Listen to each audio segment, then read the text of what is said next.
launching, but we're right in the forest. Mace, we gave her a whole thing, but I'll let the stream know. Are we live? Yes. Here we go. Hey, guys, what's going on? Welcome to session 3 of the Evil Team, the Doom of Daggerdale. This is Nerdbauchery. Before we get started, we want to go ahead and just thank a few people. First, we want to thank our Patreon supporters, our subscribers, and of course, you guys, the viewers, for tuning in today. Everything, just coming here and watching us really helps us out. We also want to thank Wargaming Recon. If you're out there watching, we really appreciate you promoting us. Thank NCR Sounds Music, and finally want to thank one of our party members on the good team named James, who plays Alistair the dwarf, for sending us stat trackers. It's awesome. We actually use it. It's really great. If you're a DM, you should check this stuff out. You will not have to sit there for hours or put any type of markers in your monster manual. You can just hang these things right like this on top of your your DM screen, and then you've got all the information you need. Stat trackers is pretty awesome. Normally in the world of Dungeons and Dragons, people try to sell you a lot of stuff that you don't need. This is actually something that really works.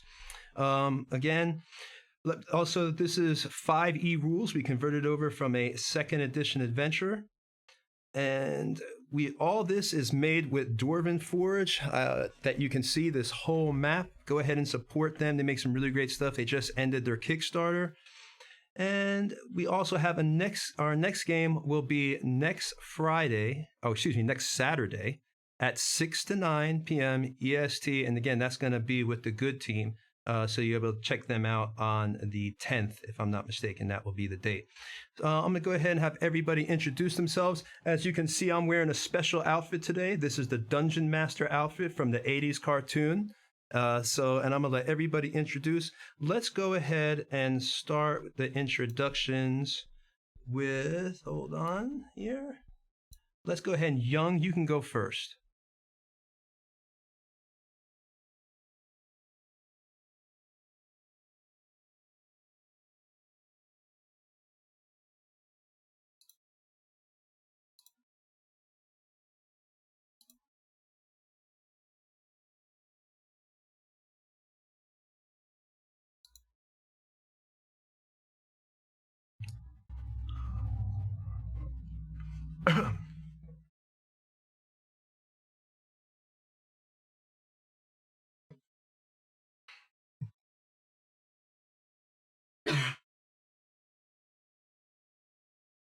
All right, let's go ahead and Eric, you can go next.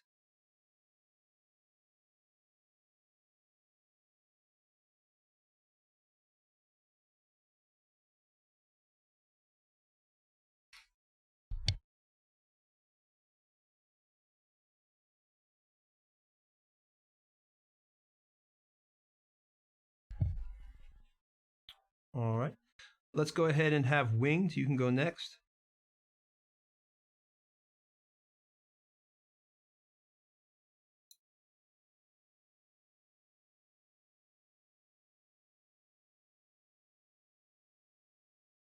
All right. Rich, why don't you go next?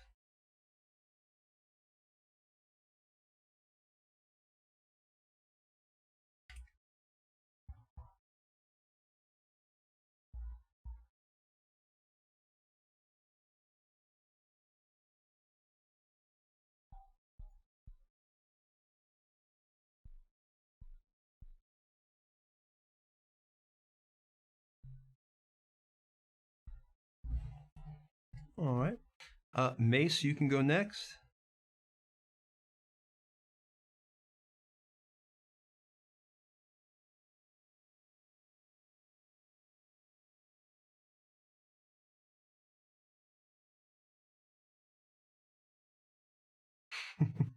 All right. Raven, you can go.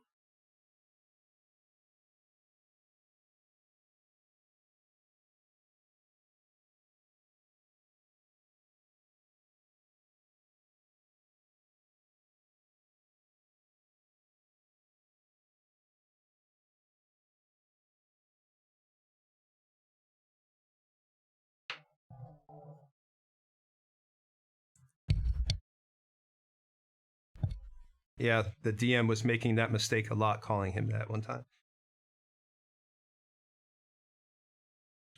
All right. So when we last left off, they were right in the middle of a battle with some wolves. They were out on a quest for Kessla. She's the owner of the Red Rock Tavern, and she had them trying to find out who is attacking all her, deliveries or her caravans that are coming to deliver her supplies through the woods. So during the night, so she had them, the party, go out and look. This is the evil party, so they didn't do it for free. They had wanted unlimited drink and pretty much food for the duration of their time in town, which she agreed to as long as they could go ahead and get rid of her problems. So that's where they're at now. Let's go ahead and start. We left off on Young last time, but first, before that, we're going to have an introduction of our new character, which is, again, let me put a name. Ooh. Hatchet is coming up, Mace's character. And all of a sudden, during the middle of this battle, now the party, if you remember last week, they're right in this pitch battle.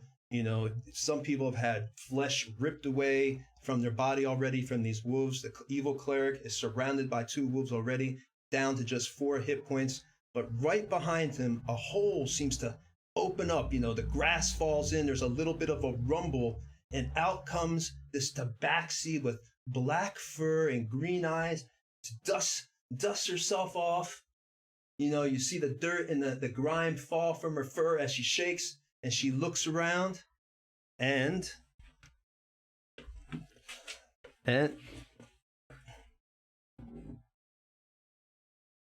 let's have Mace roll me initiative if she wants to help. What are you going to do, Mace? You see the party.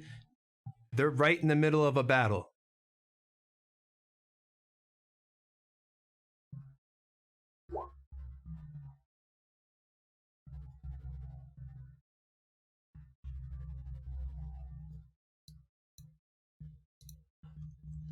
All right, so you got a 20 for initiative. Let me go ahead and put that down. So you're going to attack them. All right. So I will put her then. We'll actually let her go right here. So actually she rolled ahead of Young. All right, so can you see your character on the board now? Hatchet.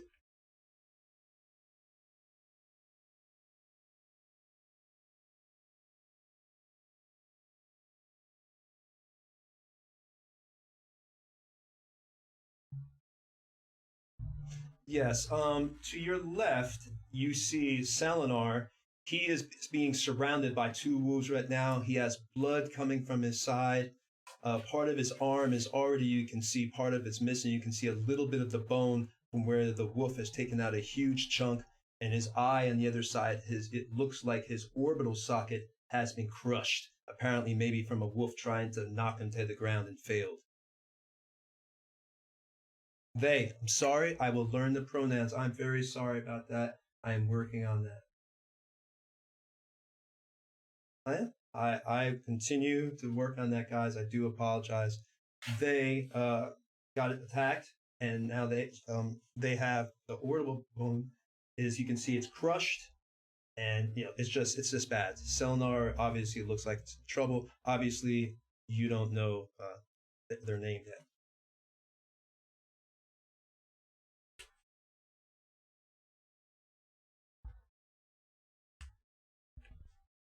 All right. So are you attacking the one near Selinar? These 2 right here are asleep. They've already been put to sleep. So I assume you're attacking the ones by Selinar, the closest ones. All right. So you're over here. All right. So now. All right, and go ahead and just.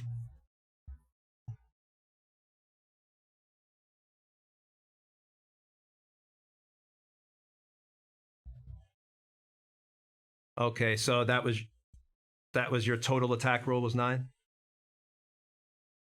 Okay, so unfortunately that does not hit the wolf. So what Selinar sees, from the one eye that works is he sees that, it's just unbelievable that, seeing almost, this tiger-like almost animal or humanoid crawl up Tabaxi from the ground dusting itself off, and instantly seems to just snarl and almost seems to run over and try to pounce and attack the wolves with her rapier. But unfortunately, right as she goes to stab the wolf in the side, the wolf is able to just put its head down, and the rapier goes right over the top, barely hitting the ear of the wolf, as it ducks down. Doesn't do any damage. And now, of course, the tabaxi is back on balance, trying to see what she's going to do next.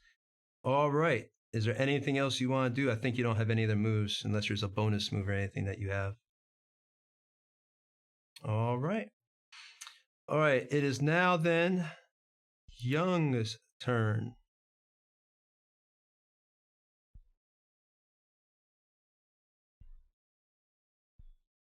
Yes, there was. Can you see yourself right here?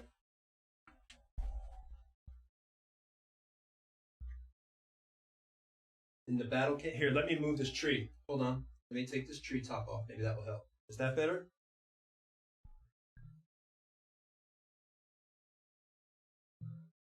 Ah, okay. Can you switch the battle cam to the strategic cam, JC? Okay. Is that better, Young? Or should Yuri? Should I say Yuri? Okay. All right. You got one to your right and one to your left. One is already hurt.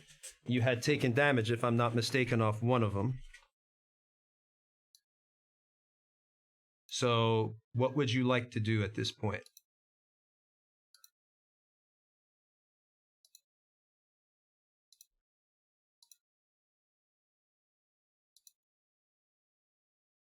Well, it doesn't matter. You can choose whatever one you want, because we'll just... You want to attack the left one? Or the right? We'll just say the right. Okay, left? Okay, left is good. All right, so go ahead and roll an attack here. See what you get.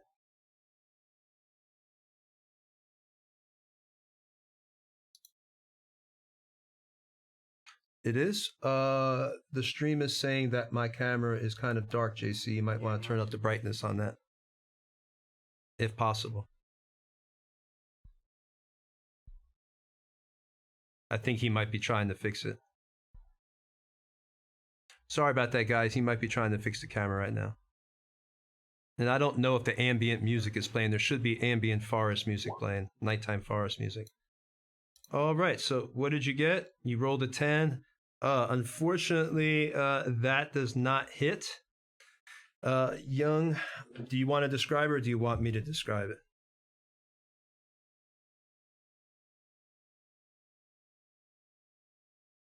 Oh, did we lose anybody?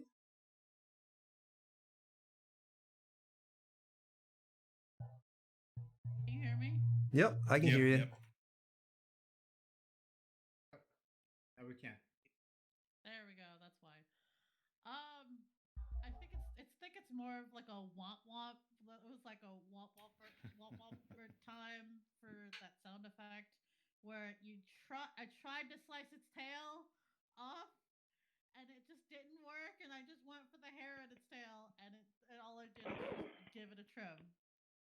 Oh, all right. So that wolf is still up, and you got the other one next to you. It is now Jimmy Headtrix's turn. Right. I should be behind a root, kind of hiding. That's right, you are. And it doesn't look to me like there's any wolves, immediately threatening me. So I have been paying attention though, and I'm going to attack the wolf that Yuri just tried to hit, but with my short bow. Gotcha. Roll it up.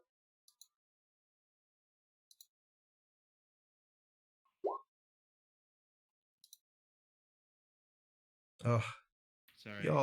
y'all having some rough rolls. Man, 11. Yeah, no. This is looking like a dangerous evening because these rolls are getting rough. All right, you missed. All right. Go ahead and what happened? I missed. So what I did was I shot off my short bow, and it just like landed right beside right beside this wolf. And this wolf is getting attacked left, right, and center. And I feel like it's getting a little bit freaked out by all this attention. It's a Anyways, matrixy wolf. That is my turn. I'm going to stay sort of nestled into this root and keep paying attention. And I'm going AFK for a few minutes right now.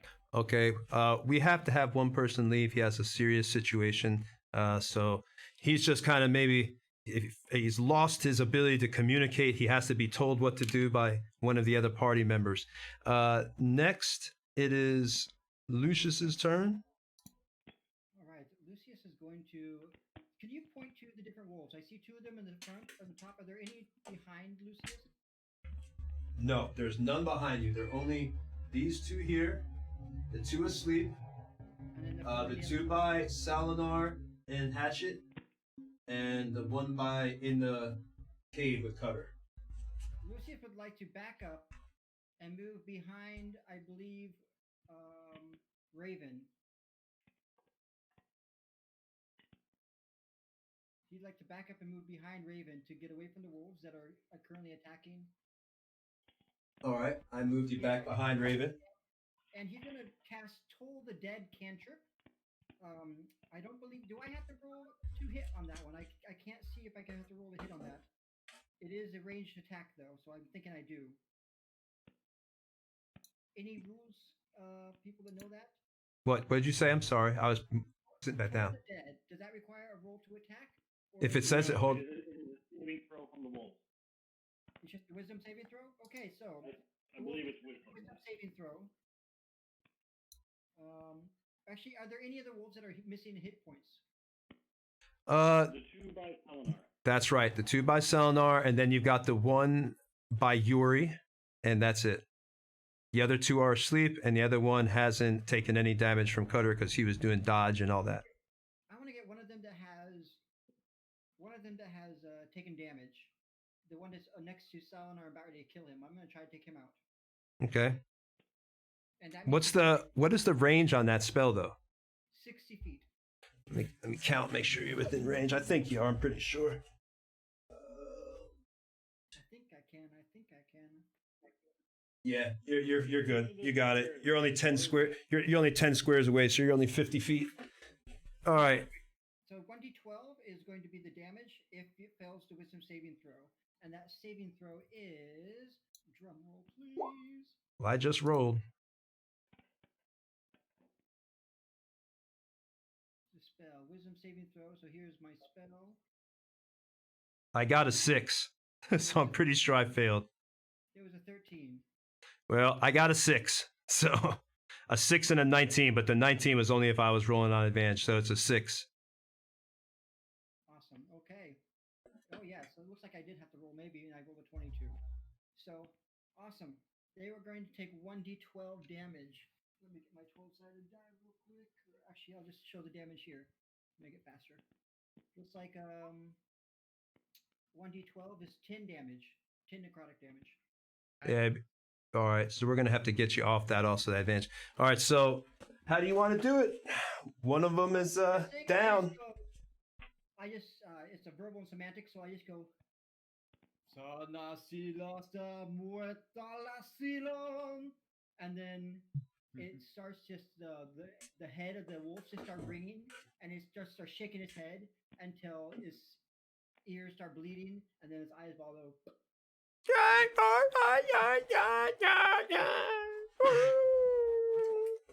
Darn. There. All right, so that one's down. Let's take him off the board. That's one gone. All right. And let's remove that. Salinar. I think Lucius is patting himself on the back for a job well done. And actually, next is Salinar. So I see one of those wolves just like yelp out in pain, just collapse to the ground after I hear the gong of a bell. A slight smirk crosses my face through the pain, blood sort of pouring down the side of my face. Looking down at the other wolf, taking my mace and just bringing it down towards his head. Actually, I'm going to circle around it, so I'm flanking it with the new cat person. Because I don't know their name yet, but I see that they were attacking the wolves and not us, so I will take the enemy of my enemy as my friend for the moment and roll with advantage. I think a 24 will hit when it's a critical hit. Yeah, it definitely 24 hits, buddy. I think you know that. That's not really a question, is it? At level 1, I'm pretty sure nobody has 24 AC. It's a critical. You got a 20. Natural 20, and with that, the crit is 12 points of damage. Ooh, all right. How do you want to do it? Straight down between the eyes. Fresh meat. So you basically just come down and the wolf's head just splits. Is that what you're saying? And yes. So you so as you cut. Looking at the map, I'm trying to find. Are there other wolves still on the map? I can't really see. It's a little. There's 2 more next to you that are asleep. Then there's one in the cave with Kutter that had the blood in the bones and the body in it. And then there's 2 by Yuri. So there's a total of 3 that are actually up for battle right now. There are 3 that are up for battle right now? Yep. So how far away is the nearest one where's the one for how far am I from the one that's next to Yuri? more than 30 feet. Move me 30 feet towards it. And my party looks like they're doing okay. So I am going to actually use Healing Word on myself because it is a bonus action. All right. Selenar? Somebody in chat said that you're a bit ecstatic-y and a little bit quiet. Oh, am I? Yeah, which I could confirm from my side. Just to let you know that wolf you killed, you can still see the blood oozing out its brain from the split, and the fur has become wet and mopped with the little bits of flesh that are slowly going into the grass. Nice. It's a red ground day. If my mic is that staticky right now, just give me 1 second to double check my setup. Well, it's over. Your turn's over, so I'm gonna move on anyway because I'm just gonna heal myself, and then that'll be the end of my turn. Gotcha. All right. So next now is the wolf's turn. All right. So the first one, we're gonna have just go after Kutter because Cutter's inside the cave there. So. I'm taunting and teasing him with my shield in between us. Armor And class 17. Wait, JC, do we have the wolf snarl ready? The sound effect? It's ground. That's my best wolf snarl. I'm sorry. All right. So he goes to bite Kutter. Let's see what we got. I rolled a 6. Let me turn off that other thing too while I'm right here. So it's no longer. Obviously, 6 does not hit.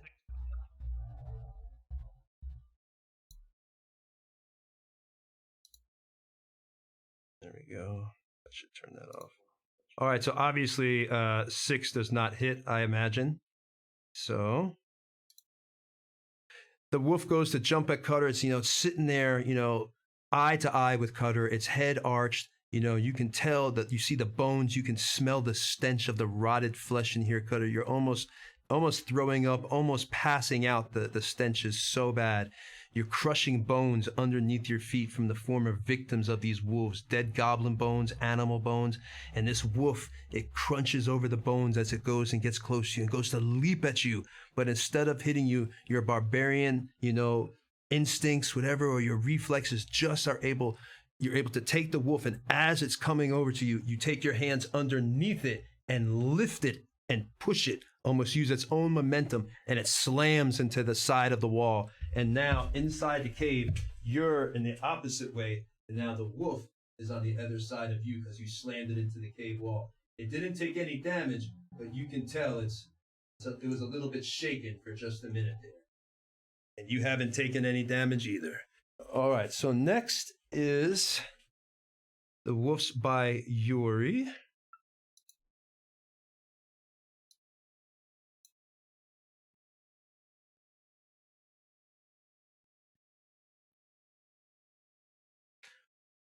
first one goes to attack. Let's see here. Let's hope she misses. 'Cause I don't like my parties to die.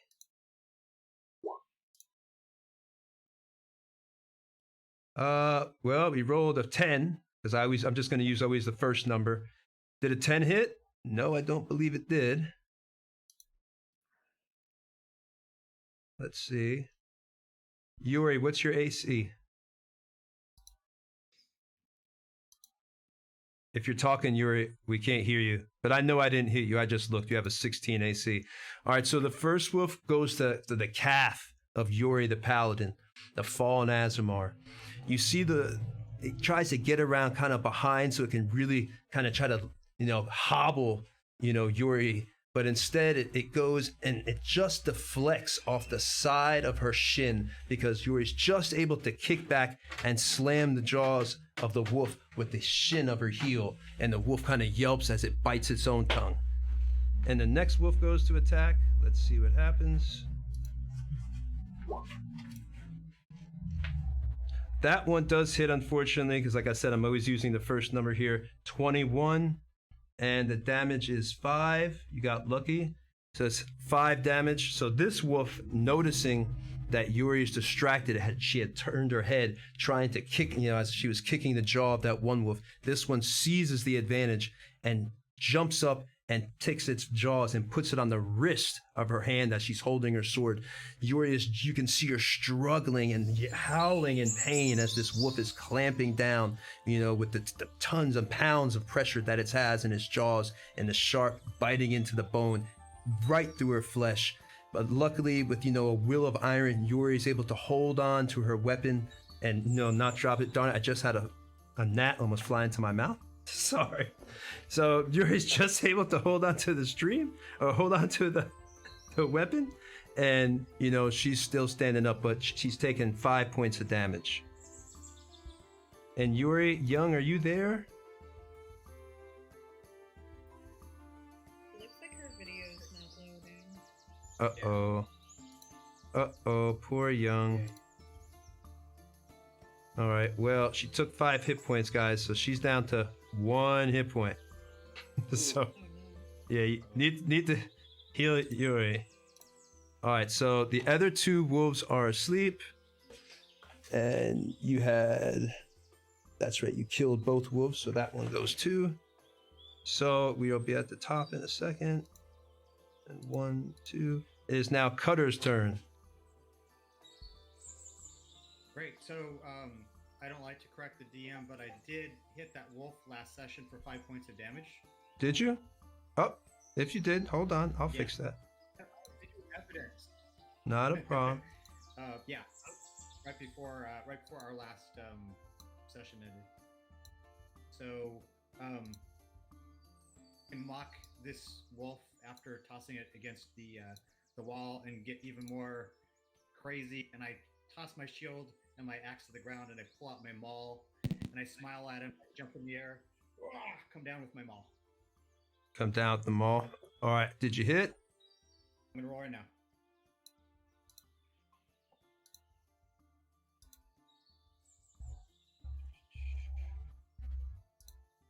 Roll.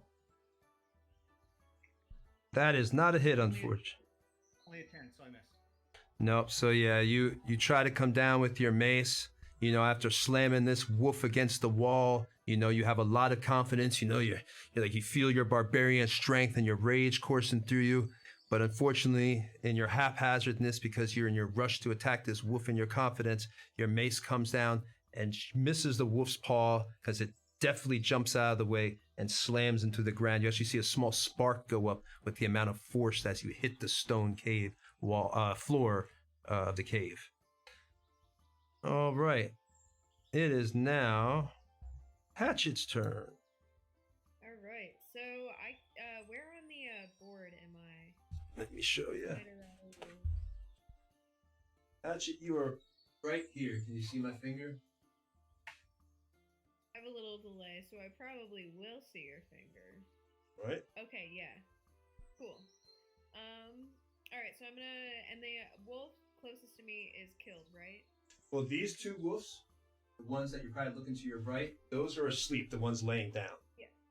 Oh, they're asleep. Okay. It might be worth killing them just in case, though. Alright, so I'll go ahead. I'll try my rapier again, even though it kind of, gave me a trying time last time. And that is... So you're gonna go try to kill one of the asleep wolves. Yeah. All right, you should roll. If I'm not mistaken, when something's asleep and you're attacking, that's just rolling with advantage. So go ahead and roll with advantage because obviously it's knocked down, can't defend itself. Also, if you hit it, any melee attack within 5 feet is automatically a critical hit. Oh, really? Okay. Well, there you go. That's even better.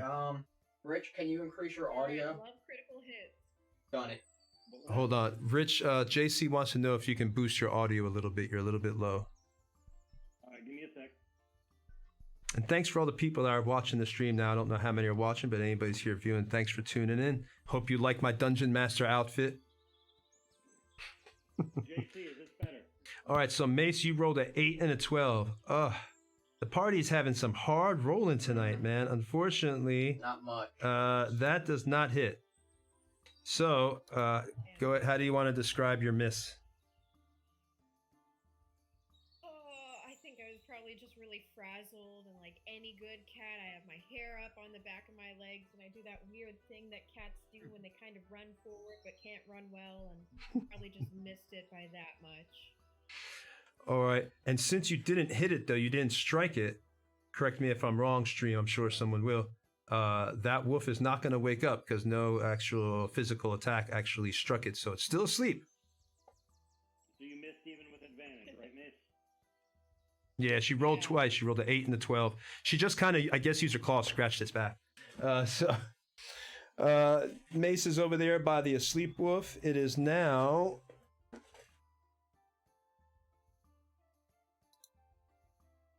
Sounds like Hatchet really doesn't like dogs. Like, doesn't want to touch them. Oh, not at all. It is now Young's turn. Young is up again. If she's here. Young, are you here? Yes, I am. Yay! We couldn't hear you a little while ago. My computer doesn't like me. It's okay. OBS is also evil too, so it's possessed. Trust me. But it's your turn. You got those two wolves in front of you. You got the one that's Young.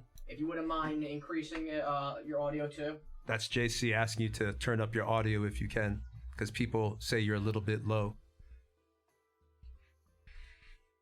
But in the meantime, you got that one wolf that's next to you and the one that's undamaged. What would you like to do? I am going for the one that's damaged because stacking damage is always going to be good. That's right. For us. All right. I'm going to go for the one that's standing there that's almost hurt, that I have been giving it a haircut, but not necessarily hurting it. Roll it up. Well, roll it up for me. Yuri. Come on. Y'all need to get some high rolls here. There we go. There we go. Well, that's not a natural 20. That's a 16 plus a 4. But still, you hit. That's all that matters. All right. So go ahead and roll damage for whatever weapon you're using. Yep. I believe. You know, you can just click on the weapon on your character sheet and it should just roll the damage automatically for that weapon in the roll 20 if you're using roll 20. I was using the roll 20, but for some reason it doesn't do that for me. I'll have to, after the stream or when these during the week, we'll get together and I'll fix that for you. All right, so you did 8 points of damage, which means, if I'm not mistaken, that wolf is... All right, go ahead and describe how you get rid of that one wolf. I was so angry at this one wolf that I kept giving it a haircut, but it didn't want to. My heads weren't there, so I used all of my anger and my rage on this wolf, and I sliced it in half. All right. There is fur, blood, and sinew, tendons, and even little bits of bone marrow all over the grass. It's slowly seeping into the dirt. You see bugs running away from the liquid as they're beginning to be drowned in blood. All right. Yeah, that's the way evil rolls. All right. So this is gone. Take that out of here. All right. So next, I don't know if he left. I think he left. He might still be gone. Jimmy Headtricks, are you here? No, he left. He left for love. Yeah, he's not back yet. All right, let's go ahead and this is y'all just want to quickly decide what Jimmy can do while he's gone. He's behind the stump, though, right? Yeah. I'll pro- when, He was attacking that one wolf before. That's next Yeah. to Young's character, so I'm pretty sure he'd probably try to attack it again with a short bow. That's what I would think. But isn't that the one that Young just took out? No, there's another one right next to her, attacking her. You want to do that short bow? I think that's what Yeah, that makes sense. Okay. All right. Normally we don't do this, but one of our players had a serious emergency, so they're just gonna kind of decide what he does. He has a sickness where he can't say anything. He can only take directions from party members. All right. So you definitely hit. necrotic. Sounds like a necrotic. Because I rolled a 20 and a 19, but it doesn't matter. It definitely hit. So let's roll the damage here. It's 1d6 plus 2.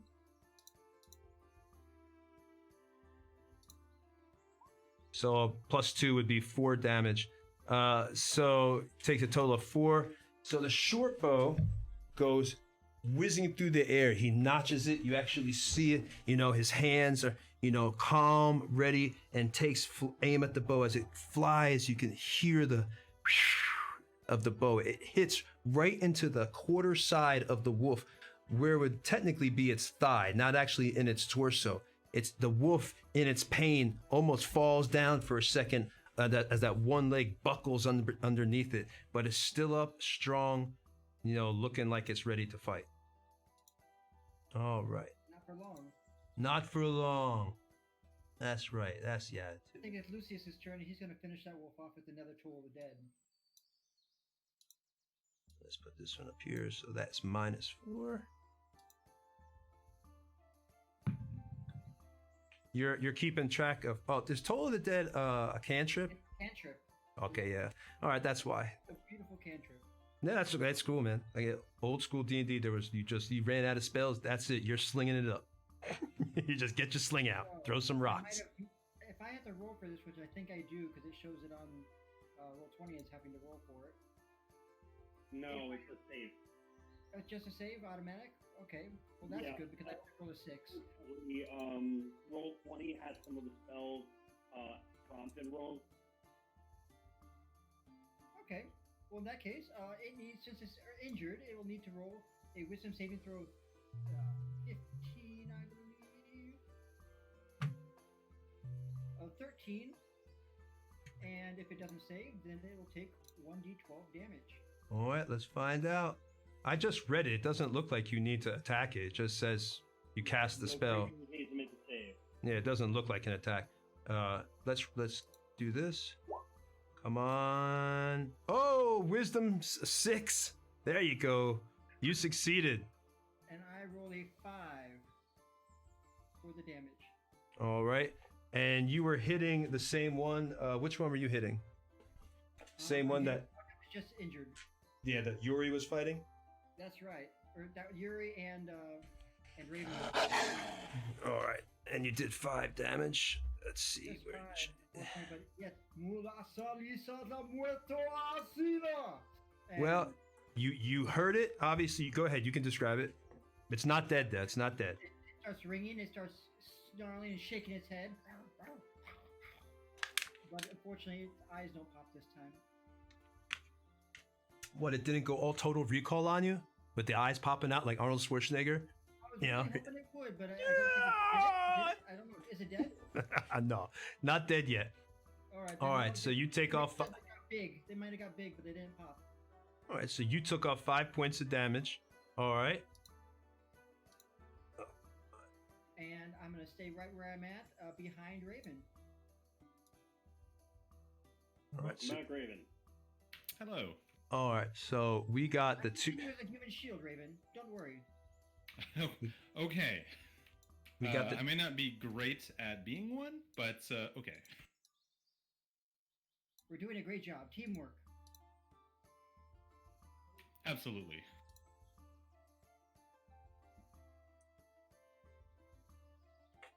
All right. So far we got 2 that are asleep. 1 in the cave that's taking some damage, and we have 1 outside here that's taking some damage, and that one's down too because he just did 5. So that one is hurting bad, but it is still up, fighting. Okay, so next it is now Selenar. Where's the nearest wolf to me? You could now make it to for a physical attack. 1, 2. Well, I see the 2 that are unconscious. It looks like Yuri and the others have the one that's still up, yeah? You can make it to Yuri and attack. I just put you in next to the wolf to be flanking the wolf if you want to attack it. Actually, move me back range. It's from where I'm at within range of my crossbow. Oh, you got it. I'll put you back. Hold on. Thank you kindly, good sir. Now that I'm healed up a little bit. All right. Go ahead. Rolls higher than a 13. And that is going to be an 18 to hit. Nice. All right. Grand total of 7 damage. All right. So, go ahead. How do you want to do it? Because it's down. That's pretty much as it goes to snap at Yuri. I want to catch it in the back of the skull and have the arrow for its brain. All right. Like in the roof of the mouth. All right. Do you want me to do the vivid description? That's what you get paid for. I don't get paid. I'm maybe one day. We're Let's get hoping. this guy paid. Well, we're working on it. Available for But anyway, let me go ahead. So you take out your crossbow. You put it to the ground. You take your foot. You hold the one part of the crossbow. As you pull it up, you can see the determination in your eyes. You've already had your orbital socket broken. You're pissed. You're angry. You've had enough of this shit, man. You sit there. You take the crossbow. You pull it up to your shoulder, and right out of the crossbow, the bolt whizzes through the air. It actually hits a leaf, and it's so sharp. You see the leaf cleave in two as it falls to the ground slowly with the gentle summer air, and slams right into the wolf's mouth as it's going to bite. You see the wolf go up. It's actually the force of the impact pushes the wolf off the ground, and its head slams back into the tree and goes into and slowly slinks back to the ground. And that wolf is gone. Near and turn towards one of the sleeping ones, walking up to it, letting the crossbow drop back on the belt hook as I bring my mace up, ready to back in the skull of one of these sleeping ones. All right, so you're just gonna move over here. You got it. All right. I'm gonna move over next to one of the sleeping wolves. Yeah. I'll put you on top of the rock next to the other sleeping wolf. All right, now. Pretty much on my next turn, I'm just gonna jump in the air and crack down, cracking the skull. How far is Yuri from me? Yuri. Yuri is one, right? Well, you just moved on that rock, so now it'd be 1, 2, 3, 4, 5. You're looking at about 30 feet. I just looked at Yuri, and speaking a few quick words of Elvish. I'm going to cast Healing Word. And Yuri, you're going to regain the maximum I can give you, which is 8 hit points. Thank you. Thank you. Because I was almost dead. I don't think evil people say thank you. You better give me that damn heal. Heal me now. Tony, the best evil characters. I know. I'm just messing with you, man. Know that they're evil. I love watching y'all play, man. All right, so next it's Wolf. The Wolf. I was about to say it's Wolf. Next is the Wolf's turn. The only one that is actually up right now, and it's going to go for Kutter, obviously. So let's see what happens here. Are we just hearing 2 different very large creatures snarling at each other inside the cave? At this point, yeah, from where you're at, you probably don't hear him as well. You're a good 40, 50 feet away. But yeah, you could hear, there's obviously something. You hear bones, you hear a clattering. Obviously you heard earlier that one wolf gets slammed against the rock. So, Cutter's in there doing what he does, beating things. Bloody, hopefully. All right, so the wolf goes to attack Cutter. It is an 18, 7 damage. All right, so half that because I have rage. Okay, now you still have to roll on the DC 11 strength saving throw or be knocked prone. I believe you're also exhausted, which means you roll on disadvantage for saves and stuff. Except rage gives me advantage on strength rolls, so it's even. Oh, well, you know what? There you go. Sweet. We'll even it out. Unless the stream says differently, that sounds fair to me.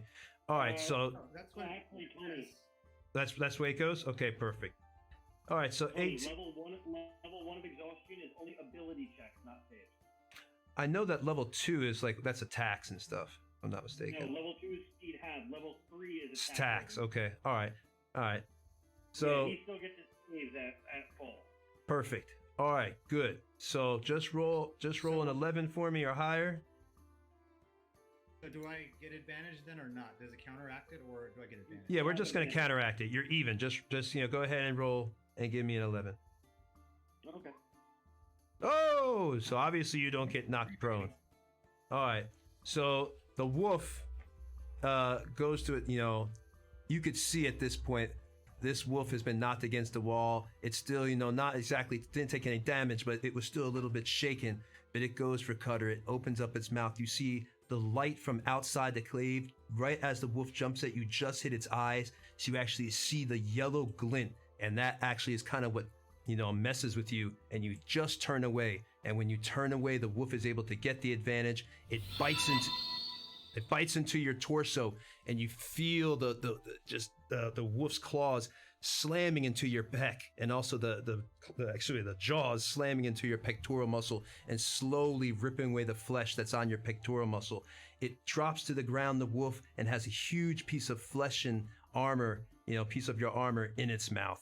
And of course, obviously, you take 7 damage. It drops the flesh and looks like it's ready to attack again. But because of your barbarian resistance, because your rage, it's halved, so I guess that'd be 3 damage.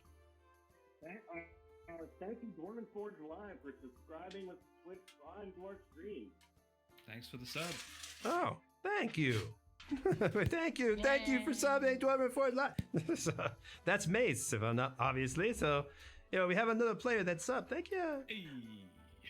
All right, thank you, Miss Mace. All right. Can I throw out the suggestion that since Mace was so kind as to give us a sub, that they get advantage? They get inspiration? I feel as if that would be too nice. That is a conflict of interest. I feel as if you all deserve to suffer. All right. Nah, I'll tell you what. We'll give inspiration. Whenever somebody subs, somebody in the group gets inspiration. That can be one of the rules. I like that rule. I like that too, yeah. Yeah, somebody subs, somebody's getting inspiration every time. So give Mace inspiration for subbing. Next time you should roll a die for it. A 6-sided die. Oh, I could do that right now. I could do that right now. But it was her sub though. That's okay. I don't necessarily need it. Just because I'm here and I sub doesn't mean I automatically get it. All right. Let's roll the When you take a d6. break, I'll bring something up about that. Here's how we do it. I'm gonna number everybody. Remember their number. Or I'll just roll and I'll just do it randomly. 1, 2, 3, 4, 5, 6. Okay. And then I'll just do it. So we can just do this real quick. 5. So that goes to. That's gonna go to Cutter. Ooh, All right. Cutter, you're getting some inspiration, buddy, because we got a sub. Yay! All right. Yes. So now the wolf is gone. The other wolves are asleep. They're not getting up because that sleep doesn't run out for a while. And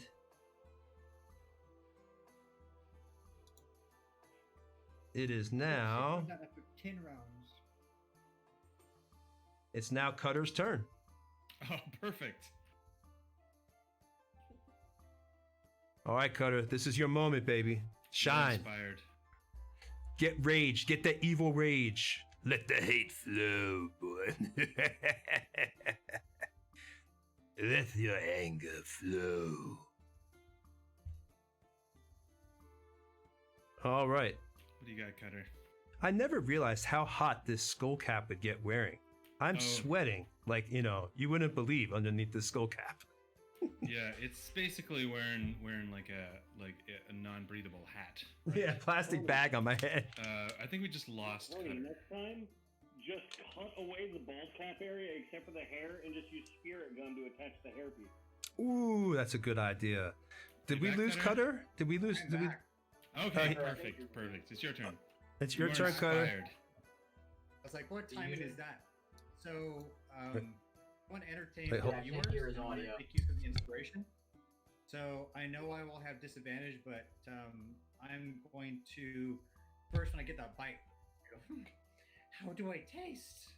And I'm gonna rush at it with my maul, which it's not a mace by the way, a two-handed maul. I run towards him, Nice. purposely missing, and I'm gonna go up the wall and do like one of those kind of martial art walk up the wall thing and try to land behind him. And hit him. Ooh. My hope would be to get fancy and get an advantage. Well, you already got inspiration, man. Now you're getting greedy. Now you're getting Well, greedy. It's gonna need like an acrobatics roll or something. Oh, see, your party member just screwed you. I like that. If you want to do some cool, funky move like that, and you want to do like bouncing off the roll, if you pass an acrobatics roll, I will give you an advantage. So let's make it an average DC. Roll me higher than 15 for acrobatics, and you'll get that advantage for that crazy move. But if you fail, you're rolling at disadvantage because you flop and you mess up on your fancy tumbling. Because tumbling actually used to be a skill in D&D. So I expected to roll, so that's why I was using Yeah. inspiration. Of So course. here we go. Acrobatics and Big money, no whammies. no whammies, no whammies, no whammies. Stop! Ah! Gold! Gold! What is it? 22. 22. All Sweet. right, so you passed your acrobatics check, which means you did that. You just totally crushed it, man. Crushed it inside this little cave. And bam, now you're rolling with advantage. Hit that damn wolf. Okay, so I line behind it, I have the maul poised, and just as it turns its head, I go, bam! Oh, give it a shot. Here we go.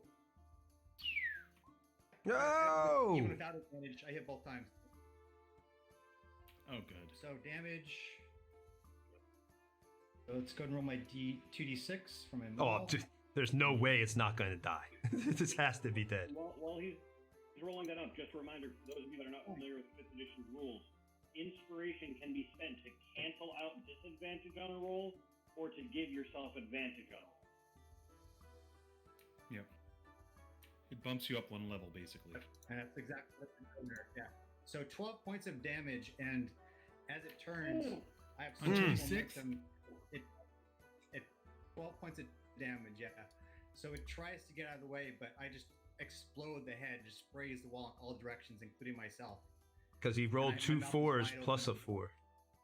Yeah. Damn. You crushed it. Step into the rage. Sweet. All right, so that one is almost gone. Hey. Another wolf, and another one bites the dust, and another one down, and another one down, and another one bites the dust. Man, I love that album. The whole album is good.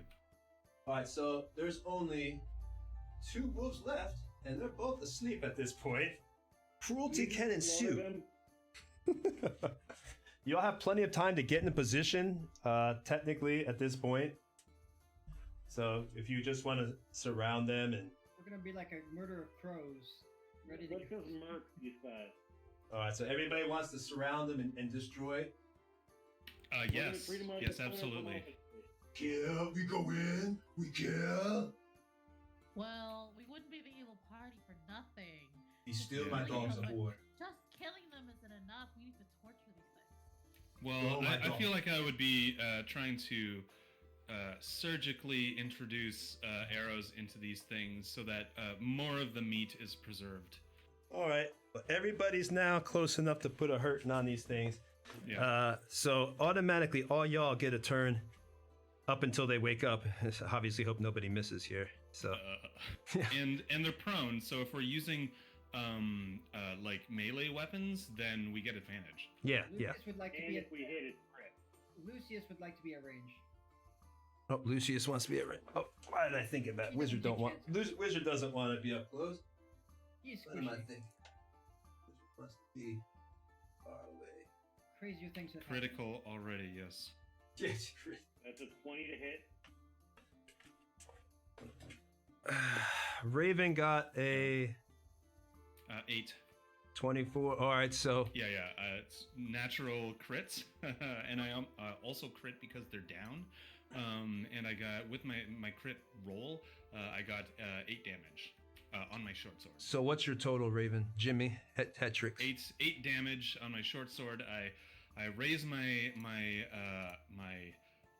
sword and I bring it down. I try to sort of sever its spine. Is what I'm trying to do. I thought you were doing your short bow. I'm sorry. I thought you said you wanted. No, I'm not. I'm. changed your I mind? switched last minute. Okay, let me go. Just because they're prone, and I want to use my get my advantage in any way I can.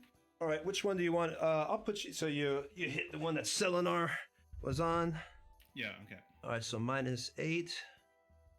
All right, so you know when you do that after you've come down and you've almost tried to sever its spine.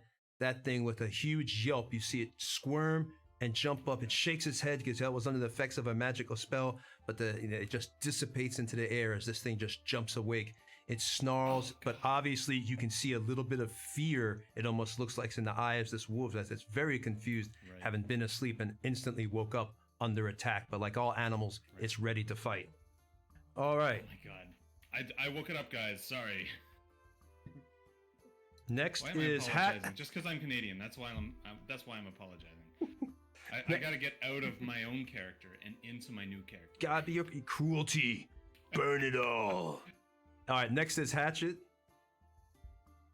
All right. Well, I'm gonna put my rapier away because that seems to be not the move for today. I'm gonna go ahead and try with my dagger. See if that hits. Stab. All right. The first one's a 14. Second one's a 6. So going with that 14. And then I got a D4 plus 3. That is 6, 11. Wait, that is 6. All right, which one were you hitting to? Probably the one that I lunged at and just barely missed last time. Okay, so the other one, not the one that. All right, gotcha. All right, so that one takes a total of 6. Let me minus. All right, so you take your dagger. You want to describe how you get happy McStabby? I'm gonna swirl it around in my hands just to kind of show off to the fellas that I just met that I'm a cool cat, and then I'm gonna stab it right in the back of the neck. Can I take away inspiration for fun? Is that possible? Anti-inspiration. Wait, what did you say? Oh no, perspiration. Make yourself a cool Perspiration? cat and do the boxing. No anti-inspiration. Inspiration sounds great. That's You great. can't take away Yeah, inspiration. I think anti-inspiration should be called perspiration from now on. How could you uninspire? You've uninspired me. All right, so that wolf is down, obviously hurt, but still fighting here. So these wolves are both up, fighting now because it's as soon as Hatchet, bam, she put her like the dagger in. The wolf woke right up, and it's up jumping now. Again, it looks a little bit confused, but it's ready to fight. All right, it is now Yuri's turn. Yes. Hello, Yuri? Oh shit. I'm still here. Look, there she goes. All right. Can you hear me? Yes. Yes, we can hear you. you. You rolled, I think, a little bit too many times, though, I think, here. Sorry. No, it's okay. I will just say to heck with it, and I'll be nice, DM, and go with your 17, which hits. and does 12 points of damage. Unless the stream wants me to be That was cruel accident. and take her low roll, and she dies. No. So, No. no. So 17. Now, how do you want to do it? Describe your. How you destroy this one wolf? I got so this wolf I went medieval on it, and I had like an evil thought in my mind. So all you see is a smirk, and you just see me stab it straight into its head, and then I Wow. just slid it all the way down. So you went Very all slowly. like Pulp Fiction when you went medieval on it? I guess I'm old and I remember that Pulp Fiction reference. Yeah, that might be a reference that did not hit. The 90s had a great again. movie called Pulp Fiction by Quentin Say what again? Tarantino. I understood that reference. All right. So that wolf is gone. Yuri has destroyed that. And now it is Jimmy Headtrix's turn. I did already take a turn. When they were down, I thought we were all just swinging, like at once. No, we were but- still in initiative. That's why I haven't got to go yet. Right. And so I took my turn out of initiative, and so I feel like I should just pass it off to the next person. Okay, that's fine. That's Yeah. good. Let me just do that.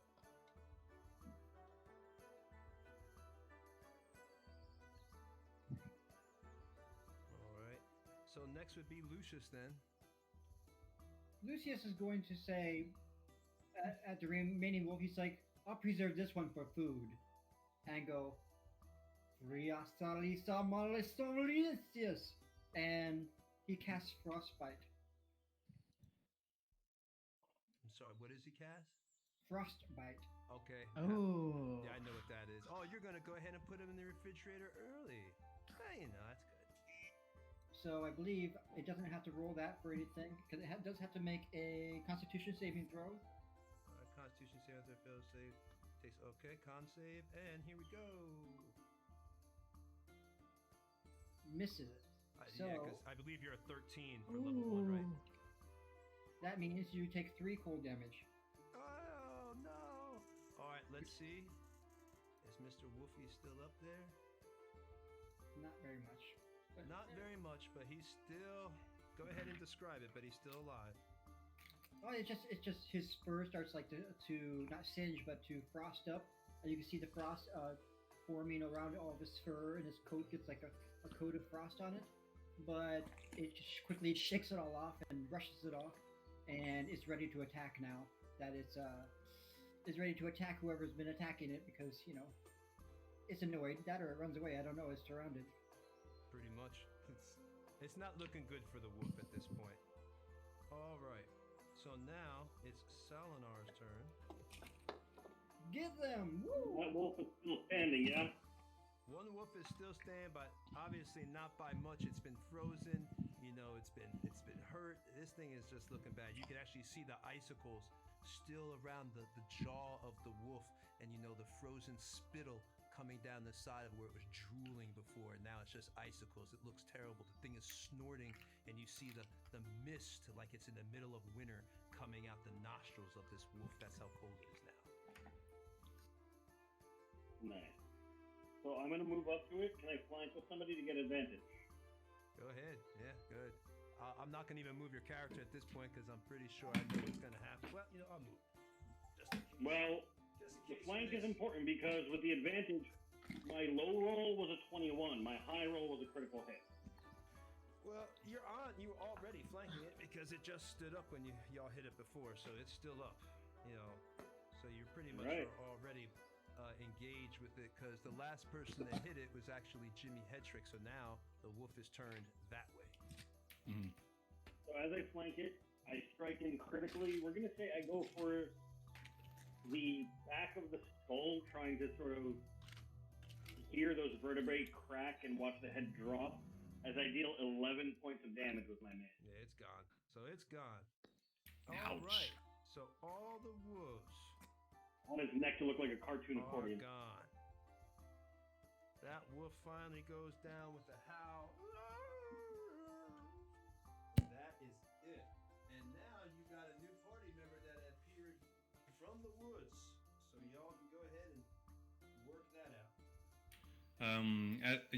As these things go down, I immediately start field dressing these things and like to carry them back as meat.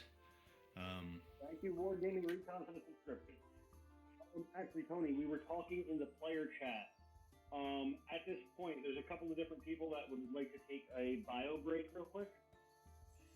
Okay, if everybody, that sounds good to me. Does the party want to go ahead and take a break? And thank you, whoever just subbed. Was it Wargaming Recon that subbed? That was Wargaming Recon. You subbed for me, man. Wargaming. Yes. You know, hey, I don't know if you've been here for the whole show, Wargaming, but I went ahead and talked about how awesome you were because I know you've been promoting us. Thank you so much, and I just wanted to return the favor. So everybody needs to watch Wargaming Recon podcast. They also have a Facebook page. Go ahead and check them out. He's really cool. He does a lot of Wargaming. If you stuff like that. Also does interviews with people in the industry. So let's go ahead and take a break. The party, everybody can go to the bathroom.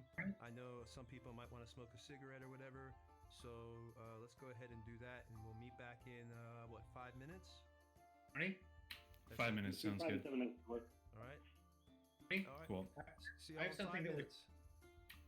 20? I'll stay here for Be a back in a little little while. bit, guys.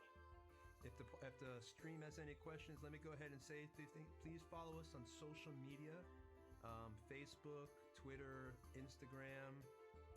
If you have Amazon, you automatically get a free subscription to Twitch. So yes, I'm begging. I'll admit it. If you can just go ahead and use that Amazon subscription, and if you wanted to sub to us, it's free. It won't cost you anything anyway. To go ahead and do that.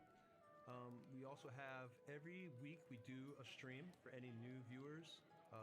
Each week it's a different, we have the evil team one week, then the good team. This week is the evil team, and then the next week will be the good team. So you get to see how the adventure plays out from, two different sides. And I also throw different things in there. I don't have the exact same battles, the exact same scenarios. There's a little bit of variation so people don't know kind of exactly what to expect. Trying to think what else we can let you know. Please follow us. Also, check out Stat Trackers. They're another great company. What they do is they build these cards, which I actually used for the battle just a few minutes ago. The wolf one, as you can see here. And what it does is it gives you just a lot of great information. If you're a DM, we already know the aggravation of having to sit here and, sift through books, the Monster Manual. And even if you put like a piece of paper in there to mark the page, you end up with like 20, pieces of paper inside your Monster Manual guide, which ends up breaking the binding. And, so you've spent 50 books. Now you got this book that's falling apart. With these, you don't have to worry about it anymore. You take the stat tracker, you put it right here, you got it. You can just look at it right in front of you. You got all the information you need if you're doing it right there, just straight from the books at your house. Is there any questions that anybody in the stream might have that I could answer for you? Oh, and that next game is next Saturday, 6 to 9 p.m. Eastern Standard Time. And these modules, this module is actually a module from 2nd edition that we converted over to 5th edition and also added a lot of stuff to it. Turned out to be a total of 101 pages. So it's a very large module. For a beginning level party, it takes you from level 1 to 3. We do sell that module. If you're interested in that, you could just let the moderator know, or you can just contact us on our Facebook page, and we'll send that out to you. It's $19.99, I believe, for that. We're going to be doing a review on it as well soon. But if you're interested in having a different module, rather than the few that are out there now, because there's just not a lot of modules for 5th edition, unfortunately, then this is something that you could try. And it's also low level, so you could actually start, an actual career with the character rather than jumping in at a higher point. I'm going to go, if nobody has any questions, I'm just going to go take a break for 2 seconds and I'll be right back.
Hey, Raven. Hi, how you doing? We're not on right now, so how's things in general over there? Good, good. Yeah, I spoke to my girlfriend, and everything's, you know, she's sad, but everything's moving along as life takes its course, you know. Yeah, cool, man. And it's the cat. The cat is still alive, so and she wants to go see it soon. So that's what's going on. Her mother her relationship with her mother is a little bit rocky, though, Yeah. right? So it's So complicated. Right? that's how it is. Emotional, and then she's got other complexities. So yeah. Yeah. As an aside, my wife just texted me that Trump's in the hospital now. Yeah, he was moved to a military hospital, and that doesn't surprise me considering he's the president. But it might be just for regular care too, and I'm not sure if it's something to be, you know, concerned about or anything. Right. That's a good point. I mean, I think they probably do that anyways, a precaution. Yeah, I mean, he spent like some time like in a bunker for basically no reason, right? So Apparently, we're Right. told to be careful about what we're saying because apparently what we're saying is still going out live. Oh, really? Yeah, what you're saying is going out live. You're still Okay. live. We haven't stopped the stream. Right, yeah. I thought our audios were cut or whatever, but No. So I don't know. So we'll stop talking about politics. Oh yeah, no or politics. No, even no like just the politics. current situation about COVID is No, kind of, no. The only disease that you have to worry about in Faerun is the dream fever. COVID doesn't that's exist in the world of Thanks for Faerun Gaming and Recon. Forgotten It Realms. does not. Doesn't exist, and politics don't exist because they don't have any democracy. It's a king. Yep. Feudalism. That's true. All right, I'm back. We're just waiting for the other people to get back. If there's any questions that the stream has, I got my moderator. He's now looking so he could tell. Oh, wait. No, he's here adjusting cameras, so we can't see what you're typing. Let me see if I can get on the Twitch. See if anybody's typing any questions here. You mute it, or we're going to have horrible feedback.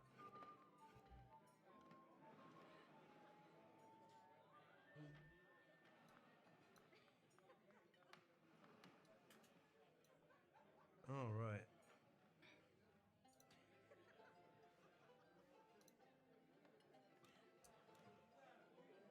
I have a question for you, Tony, when you're ready. Yeah. What's up? What's the question? Well, at a quick glance, do I know if this is a male or female wolf? Ooh. Its leg. Yeah, well, that would help. Obviously, I would say you'd need to nature check, but that's a pretty obvious tell. You know, you're gonna know if it's a male or a female just by looking at it. So yeah, you could tell if it's a male or a female wolf. It's a male. Move that stump right there in front of the camera. The male? Yeah, hold on one second. JC needs me to move something.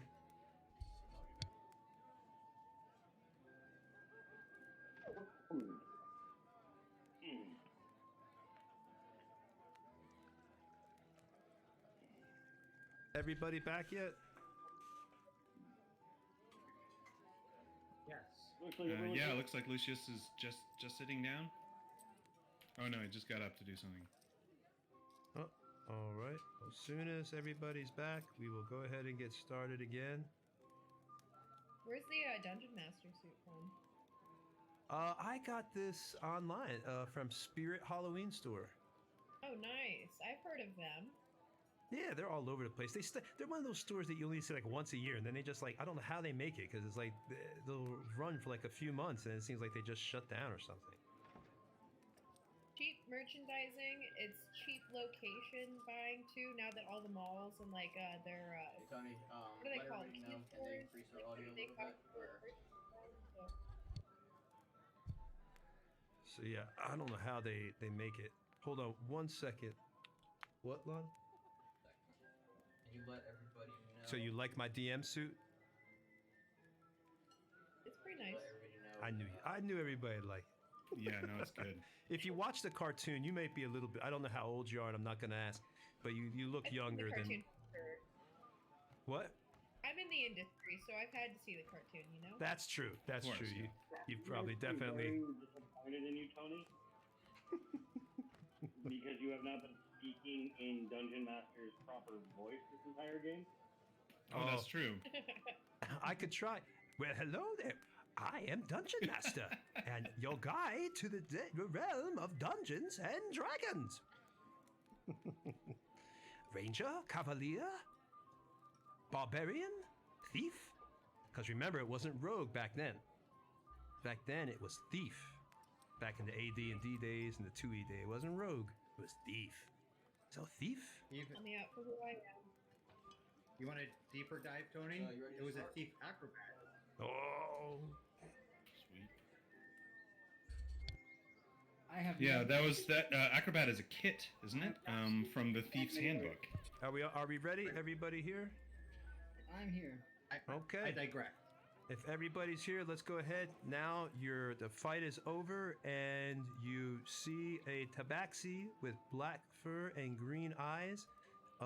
They just appeared at a hole, and that's all you know so far. It's your turn, guys. Do your thing. Well, I'll go first. Then I'm in the cave. I'd like to know if there's anything that could be considered a nest or anything that's kind of covered that I could reveal. Well, you don't want to. You're gonna introduce yourself to your new companion. Or you I'm in just the cave. running. What?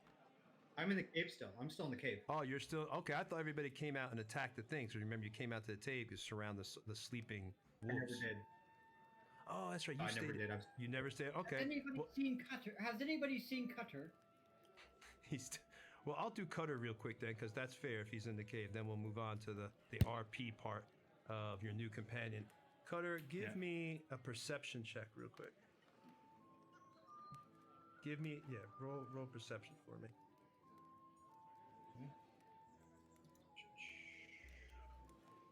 And I'll do I'm proficient.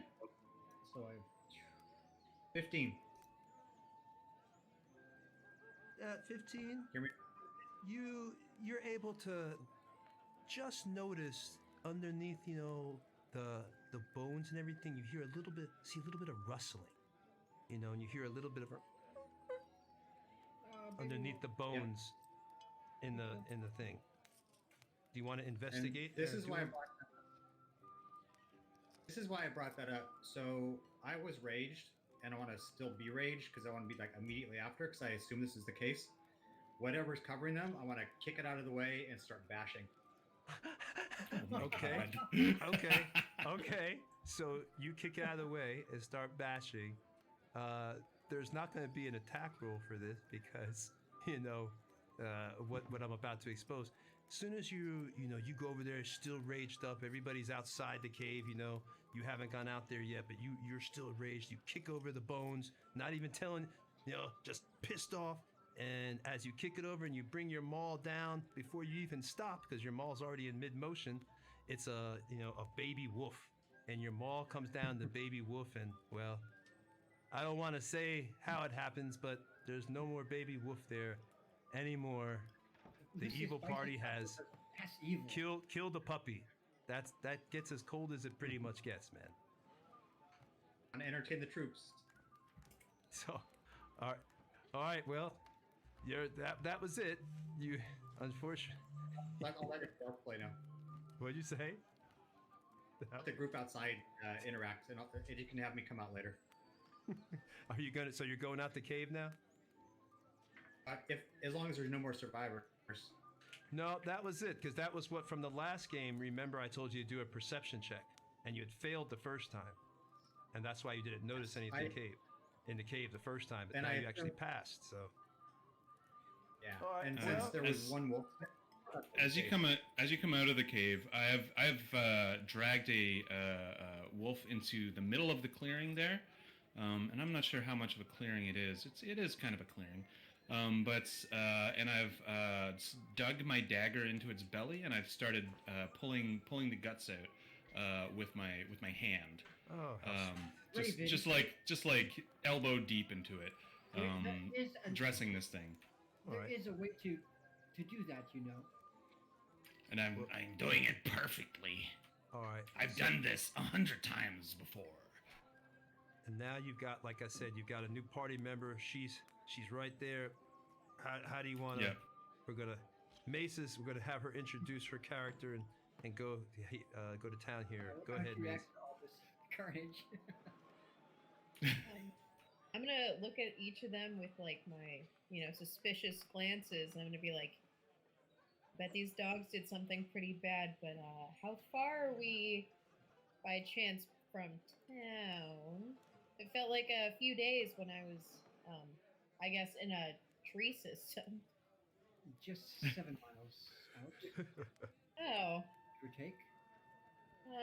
Must have been a lot of spins in the darkness.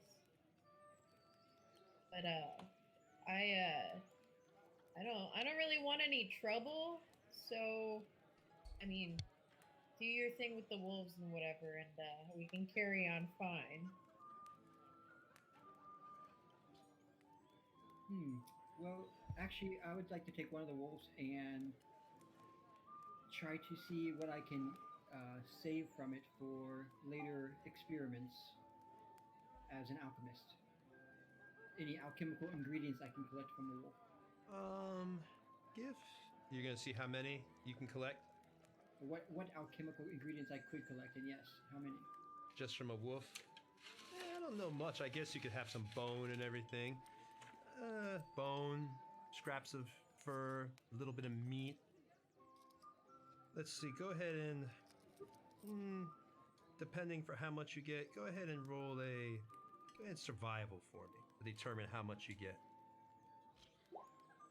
Let's see what you roll there.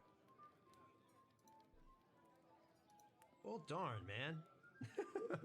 21 for survival. You got a buttload of bone. Nice. All right, so you go in there and you go to get the wolf, and you're trying to collect your alchemical ingredients, and you're able to get pristine bones. You're perfectly able to carve the flesh off the bones. You're getting this nice, perfect alchemical bone when it ever calls for a bone. And the same thing goes for the meat. You're cutting the best parts of it looks like the wolf meat, I guess, the loins and everything else of the wolf. So all the ingredients you got are of great quality, and we'll say you got about a pound of each, or 2 pounds. Unlike Raven, Lucius takes his time to carve the meat cleanly off the bone, so it almost looks like it's clean shaven, like an animal had taken it off itself, a scavenger. Right. He cleans it off, like it's nice and clean as he's doing it. And Lucius looks over and looks back at Raven, just kind of shakes his head. This is the proper way to scavenge and to harvest a creature. You look over at me, and I've done 4 of them already. Because I'm just cutting their guts out. And Lucius then, using a tendon, creates a necklace. Well, a necklace? A necklace of bones, yes. Ooh, that's cold, man. That's almost like that movie Universal Soldier with the ear necklace. Can you hear me? Another old movie reference that no one will know because only like people over. If you're like 35 or older, you might know that movie, but if not, then probably don't know that one. All right, so you've got your insane bone necklace. Okay, so what's everybody else? I'm gonna become evil. Maybe it will be a gift later for our friend Raven, the crazy barbarian. Or no, you're not the barbarian. You're the. No, I'm not. I'm a thief. That's Kutter. Cutter's the barbarian. Yeah, you're just a crazy one. That's all. All right. Yeah, so just Kutter, crazy. Kutter was still in the cave. Lucius, what's Lucius doing? Are currently gutting and dismantling wolves. I sort of look over at Yori, then I look over at Hatchet, and you said you came out of a tree system, but you haven't said yet who you are. I don't think that's that important. But I also noticed you haven't said who you are either, so. We're the Considering that Brady you walked Bunch. into the middle of a fight that we were in, it would behoove us to know who you are. But if you want introductions on the other side first, my name is Selenar. And I must say, I do appreciate the bit of help that you offered us in the middle of this, because it got a bit hairy. I mean, yeah, it wasn't really for you. I just kind of really hate wolves, so. Matter of fact, that guy over there with the pendant on his necklace is kind of grossing me out. I look over the injuries on my body, some of which have been magically healed, and I look back at Hatchet and I'm like, well, I could make you one as well if you'd like. It keeps the wolves. I believe that I must share your sentiments at this point. I'm no longer a fan of the four-legged creatures myself. Yeah, they're full It's of going shit. to cost so much to fix these tattoos. Speaking of full of shit, I have finished field dressing whatever other wolves there were, and have started. They're too big for me to carry all of them, so I'm going to give Selenar. I'm going to bring two of them over to Selenar and just silently drop them at his feet and go back and pick the other two up.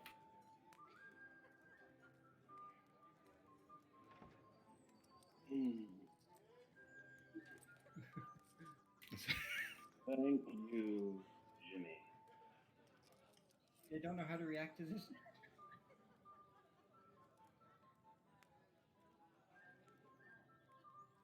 You're great. I don't see anything in the stream about audio being off.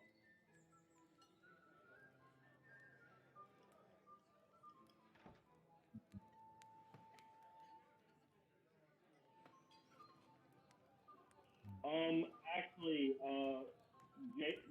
can JC hear us? Okay, let him know that if he goes into your Discord, he needs to right-click on each of the names under the voice chat, and he can manually adjust our volume on your end, since that is what OBX is pulling. All right. You can go ahead and right-click on the names in Discord and adjust their volume manually in there, and it will help you in OBS, Rich says. But I'm going to get back to the stream now. So we're not talking about OBS for the next 30 minutes. Dude, if anybody in the stream, if you ever use OBS, it's truly evil. People who use it know our pain. So let's go ahead. Is anybody else that wants to say anything? You know, you got your new party member. Sure. You remember, I'll say y'all were still exhausted. Who wants to say something? Kutter. Okay, go.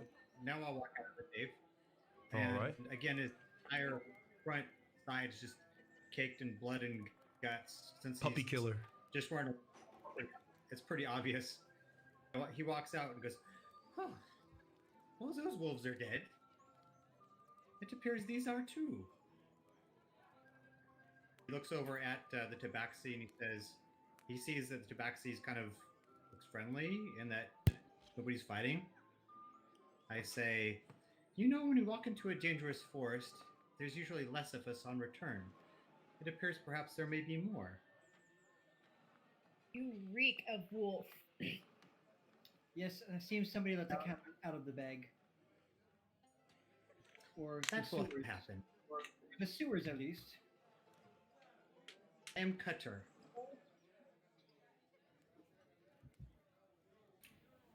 Oi, I mean- my name's Jimmy.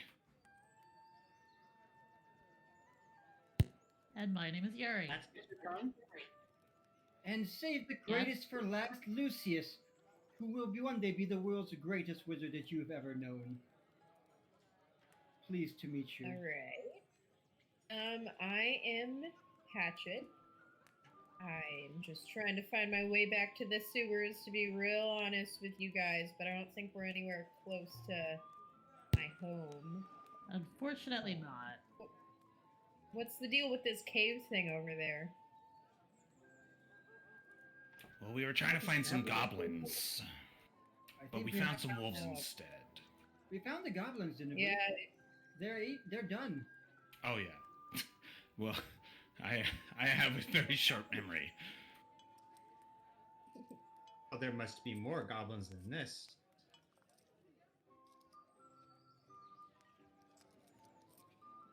Well, I guess if you guys don't mind, I might just tag along with you until we get back to town. It doesn't seem like I have any hope of finding it from here, and I do not want to try my days in the maze underground again. Well, you can walk back to town with us, I'm sure. All right, fair. As long as you can pull your weight. What are you trying to say about me? Uh-oh, Mace, you Well, just dropped off roll 20. We Grog. lost him. We lost you on roll 20. All right, let me see if I can fix it. It's okay. As this is happening, I'm going to be looking around for extra like goblin footprints, just to make sure that none of the goblins kind of like ran off or anything. Okay. The go ahead, and this is now the area has been very muddied because y'all were in battle running across it. Of course, yeah. Plus it's the wolves. They were going back and forth. This is their main area. So this roll, but I'm still gonna give you a chance. Let's do it as an investigation. Well, no. I'm still gonna do it as because it's tracks. You're still gonna track. We'll still do a survival. Yeah. Go ahead and give me All right. a survival. That is an 18. All you can really deduce at this point, it's very muddy. Anything that was there has been pushed into the soil. You know, as you bend down and look, it does kind of appear like things are still, pushing north, but even that, it's like very vague at this point. Plus you're exhausted, so that's hurting. You're rolling on disadvantage, remember? I should roll again. Skill check. Yeah, this is a skill check. So you'd actually probably, let me see what you get. Okay. 2 18s. Okay. Yeah, that's weird. 2 21s and 2 18s. Roll 20 is weird sometimes. So yeah, same situation though. You basically just found, you can barely see anything. It looks as if it might still head to the north, but again, you're exhausted, so you really can't even be sure at this point. Yeah, being exhausted, I feel like I would maybe even give up on trying to find the goblins and want to head back to town. So I won't even mention any northward tracks. Okay. So you don't even. I tell mean, anybody? that's what you were going for, right? Like I don't really know. Well, you don't. You really, but you don't have to. You could tell them or you could not tell them. But yeah, so you just tell your party you don't see anything. That you don't see any tracks. Yeah, that's what I'm gonna do. I'm gonna tell the party I don't really see anything, and I just want to go back to town, get some sleep. Hopefully during the day, and maybe we'll go out in the evening. Well, you're a while from town, just to let you know, and some of you are in the second stages of exhaustion at this point from trekking through the woods for hours upon hour. Well, in that case, I suggest maybe we should go into the cave and take a nap. Maybe take all day to recover, and then we can go back out in the evening. We'll want to clean it out first, but yes, I would agree with you, Jimmy Hetrix. Smelly cave. Short rest. We've got enough food here to last for days. So, Tabaxi, do you have a name, or shall we call you Kitty? Hatchet, do not call me Kitty. Ooh. But my father called me. He goes. Call her Tabby Cat. No, wrong, incorrect. You can call me the Empress or Hatchet. The Empress. Damn. Empress it is. Well, I'll help clean out the cave, drag out bodies and things, and so we can set up camp in there. All right, I'm dragging the dead puppy out. That's truly evil. You have no remorse for the poor puppy that you killed. As a dog owner, I feel as if I should do something truly cruel to Kutter. But or a former is there dog anything owner. left of the puppy? He As we're smashed clearing it it with a out, maul. we would find it. I mean, He smashed it with a maul. Carpets. All that's Yeah, left I is know. this. So there's You no wanna like, see what's there's no left? like dog Yes. veal left, No, right? all you see is this. Look in the camera. This on the overhead camera. That little red thing.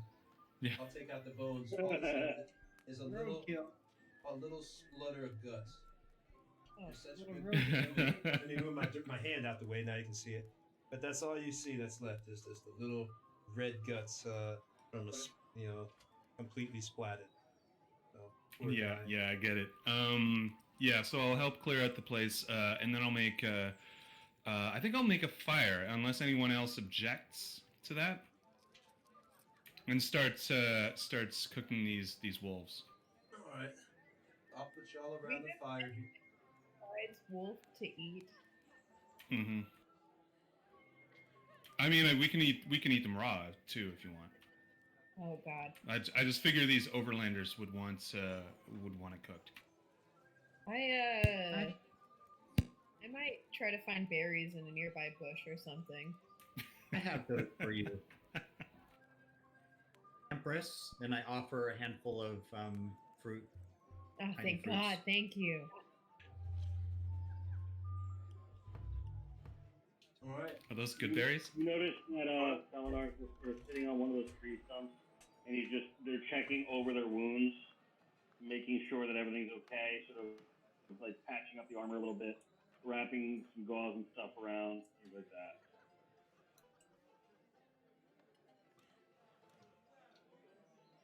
All right. So, are we just? Is everyone just going to sleep here for a little while? How long are you going to sleep? Because I assume this is a rest, or is there something else you're going to do before you go to sleep? Yeah. Just- So long rest and then take turns on sentry, right? Yeah, Yes, I only need 40 hours of sleep, so I only need a short rest. Maybe it's a 1 hour of sleep, so I could Alright. actually stay up as one of the watchers. So I'm going to take the first rest, and I'm just going to put on my alabaster mask. All right. Really Let me go ahead and creepy ask ass every. mask, All right. and So I just put on the Lucius. mask that- and go to sleep. Okay. So Lucius is going to sleep. Salinar, what are you going to do? Salinar? Did we lose him? I'm going to, with the woods that I've taken, I'm absolutely just pulling over to one of the tree stumps and leaning myself up in one of the little hollows. I got my mace across my lap, using sort of my shield to prop my back up as I just sort of rest my eyes and just relax. And I let them know that I'll take the second or the third watch this evening. Okay. Kutter, what are you going to do? Salinar and Lucius are going to sleep. Yeah. So before we go to sleep, I mosey over to Selinar. I say, Selinar, would you happen to have any of those mystical, magical healing spells left?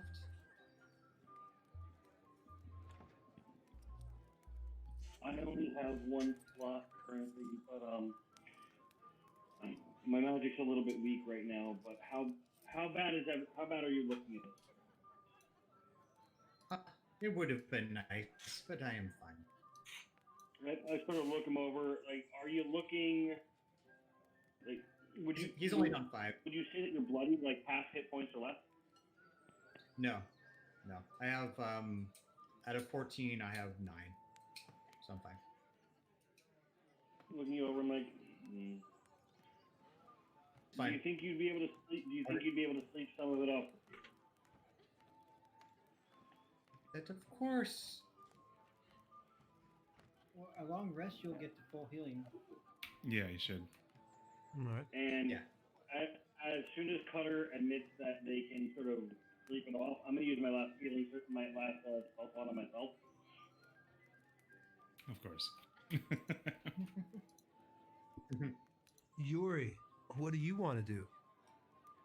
I'm just going to take first watch as she is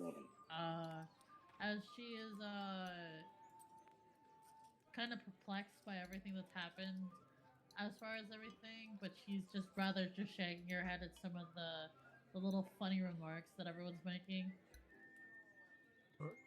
So Yuri's taking first watch and listening to everybody get snarky. All right. And we got Hatchet. What do you want to do? I'm just gonna take a cat nap because I didn't really get any damage or really need that much left. Gotcha. So you're not tired. All right. And for me, I'm gonna continue cooking these dogs until they're all done. Maybe I'll do two at once, and until they're just until they're cooked, so we have some meat that will last a little while, and then I'll hit the hay. Sleep All on the right. pile of bones or something. So you're are you kind of up watching with Yuri, or are you just fully focused? Not necessarily watching. Yuri is. I have confidence that she has my back, and I'm just concentrating on the dogs. All right, I'll put Yuri then. Technically, I'm not putting the tree there, so y'all can still see. You know what? Y'all are outside. Yeah. I'll put Yuri up here and say she's kind of like on top of the cave or above the area, kind of like watching over. That's like a watch spot. Unless you have another spot you'd like to be, Yuri, a preferred spot to watch. That works fine. I'm All okay right. with that. So we got you there. All right. So, how long is the total rest that y'all are gonna do? And 4-hour increments? 4, 8, 12. We're trying a long rest, so as I long think. as I need. Sorry, go ahead. I was gonna say as long as I need to get the exhaustion wiped as well as get some of those hit points back, which I get through the long rest. Yeah. You regain 1 level of exhaustion per long rest. Yeah. Well, anybody who has 2 levels, I'm just gonna say if you do a long rest here, we're just gonna wipe that exhaustion. I'm not gonna have you resting here for the next 30 hours. It's like, oh, we're gonna rest for 2 days.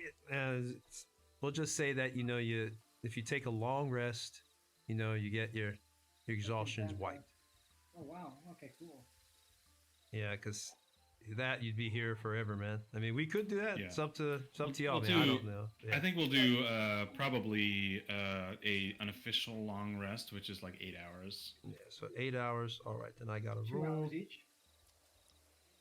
And Young is the one up, or excuse me, Yuri is watching. So let's see what I get here. Nope. All right, that's the first watch. All right, the first 4 hours goes by. Yuri, the fallen Azamir paladin, is sitting there thinking about his dark gods, as he's watching the night sky, but nothing really happens. You hear crickets. The rustling of the wind, and once in a while, a long distance howl, but nothing for you to worry about. Don't worry. So yeah, nothing happens. You're good to go. Who's up for the next watch, the next 4-hour increment? I'll be awake. I could be awake too. Lucius as well. All right, so.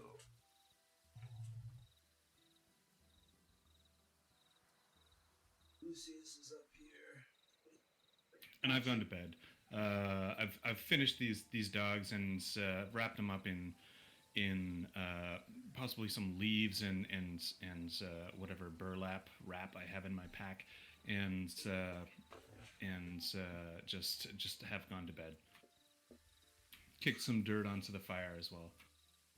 All right, so you're asleep now. Everybody else is knocked out. Only we got Hatchet and Lucius is up, watching things go by during the night. And okay, so everything still goes by okay. You again, you hear the rustling of the leaves. The beginning to see the sun come up and the dawn cracking. But it's a nice, warm, beautiful day. It looks like nothing really exciting happened during the night right now. Lucius would like to talk a little bit with Hatchet. All right. Just to ask a little question. So he goes, chit chat while they're standing. He goes, Oh, so what go. brings you out the sewers to the Green Forest? I call the sewers my home most of the time when I'm not, on surface. But I don't know. I guess a few too many turns and a drunken haze. Well, I've heard your kind has quite nice eyes, and I look at you like almost like with hunger. I heard your kind has very keen eyes. I'm gonna start getting my claws a little bit like retracted. Oh I'm gonna no, say, no. It's a yeah, I have night vision, compliment. but you can't really block that whole drunk vision thing. Yes, those goggles sure can cause some problems. Yeah, catnip. It'll get you. That's all Lucius wanted to ask. All right. So night goes by. Lucius almost got pwned by the cat. Yeah. Hatchet almost scratched the eyes out because it looked like Lucius was thinking about adding the eyes to his alchemical possibly recipe. You can't just, cut body parts off people that arrive into the party, Lucius. Just When they're dead. Just letting you know, you can't just kill people for their body parts. I put kids on the eyes. But nothing really happens. They just, the night, and everybody wakes up. They are refreshed. But in the distance, as you know, you're getting everything ready in the morning. Is there anything you'd like to do right now before because about to have a little interesting thing happen? Is there anything anyone would like to do? Yeah, I look down at my. Oh, go ahead. Go. I'm going to distribute the dogs. I'm not exactly sure how many there are that I've managed to dress and cook. I'm assuming like 4. So 4 each. How many were there at the beginning? What? How many wolves? Wolves, yes. 7. 7? Okay, so I'm gonna say that I dressed 4 and cooked 4, and I'm gonna distribute 2 of them, one to the barbarian, and possibly one to Selenar, depending if he wants it or not. And I'll carry 2 of them over my back, over my shoulders. So, Selenar, do you want to do anything? I'm just preparing my spells, saying my prayers for the morning. And once he gives those over to me, and how am I supposed to carry these? Over your shoulder, of course. You can over your shoulder. Let me just throw these over my shoulder, my shield over my other arm, and keep my weapon ready while I'm still trying to watch out for everything. That makes a lot of sense. Well, just drop it if you see any trouble.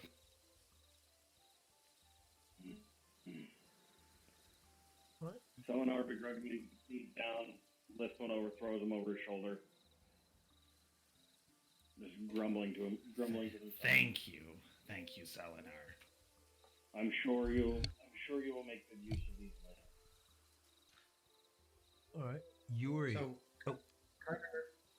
So Kutter will stand up and kind of be eyeballing his chest wound. He says, "Could become infected. Anyone have any wine?" Oh no! Don't give him anything to drink. Oh no! No one answers. I'm just gonna check my inventory. There's no one to strangle out here, Kutter. Would be I've got a best not to flask of give oil him- if you want. Wait, Yuri, what did you just say? It would be best not to give him anything that Yeah. involves alcohol. Yeah, as probably we have not. Seen his actions before, Yes. and this is where it has led us. So he smiles wryly when he realizes no one wants to offer him wine, and then he will do a survival check to see if he can track the goblins. All right, go ahead and give me a survival check.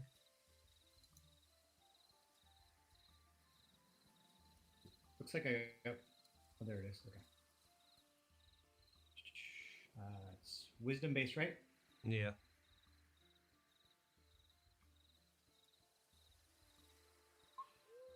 Only an 11.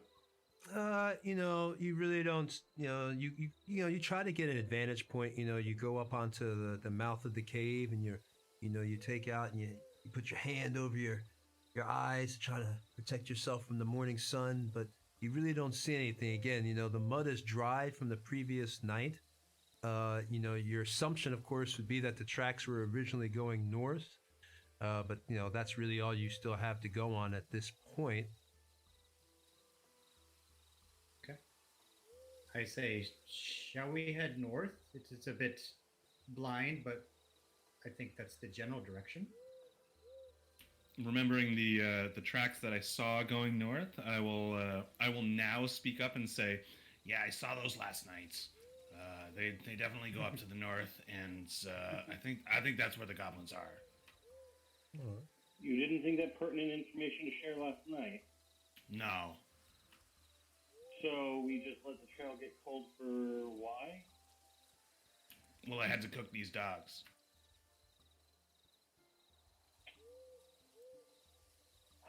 You may be from the Plain end hit. or a thick-headed dwarf. Well, look, we have food for days now. Look. We're in the woods. Multiple members here have bows we could have easily hunted down south. Rather than trudge these things, as he says, as Telenar says that they throw it off their shoulder onto the ground. Like, rather than trudge these things around, bleeding all over us, and attracting who knows what other kind of predators. Fine. If you're too lazy, I'll carry it. And Selenar just sort of kicks it towards him. Sorry, what? Selenar just kicks the wolf, kicks the carcasses towards Jimmy. Dude, Right. Y'all are so abusive towards And animals.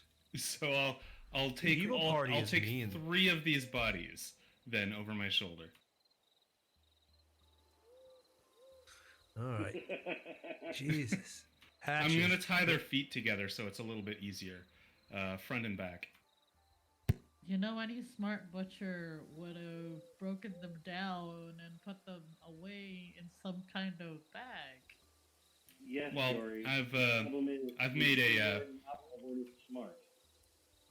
I've made a sort of how can I say it? I've like I can hold one side of them, and they'll all stay together because I've tied them top and bottom. It's like a rope sausage. Ooh, dog. Oh, man. A huge one. Poor wolves. All right. So, is there anything that anybody else wants to do at this point, or I think everybody had. Oh, I didn't ask. Hatchet, did you want to do anything? Because you and Jimmy Hedricks hadn't gone yet. I'm just gonna kind of follow them, but I'm gonna stay at a distance from the dogs for sure, because I'm trying to be kosher, and this guy's all over the place. Yeah. So I guess if there's plants around by that I can forage some food in, because it looks like I'm not gonna be eating the same meals. Yeah, go ahead and give me. Let's do that one as nature. That's what I think that would be, because you're actually foraging for food out there. Or would that be survival? Let's do it nature. Survival. You think so? All right, Okay. let's do survival. Let's do survival then. Let's do survival. That sounds It's a good. nat 20. Oh, nat 20. Oh, well, darn. Okay. You go out there into the woods, and obviously you find all sorts of manner. You decide you don't want any nasty wolf meat. You don't eat old wolf meat, and besides, you hate wolves. Why would you want to put them in your body? So you decide to go out there into the forest. You're able to gather up a whole bunch of strawberries. You got a will of iron because you are not going to eat that stuff.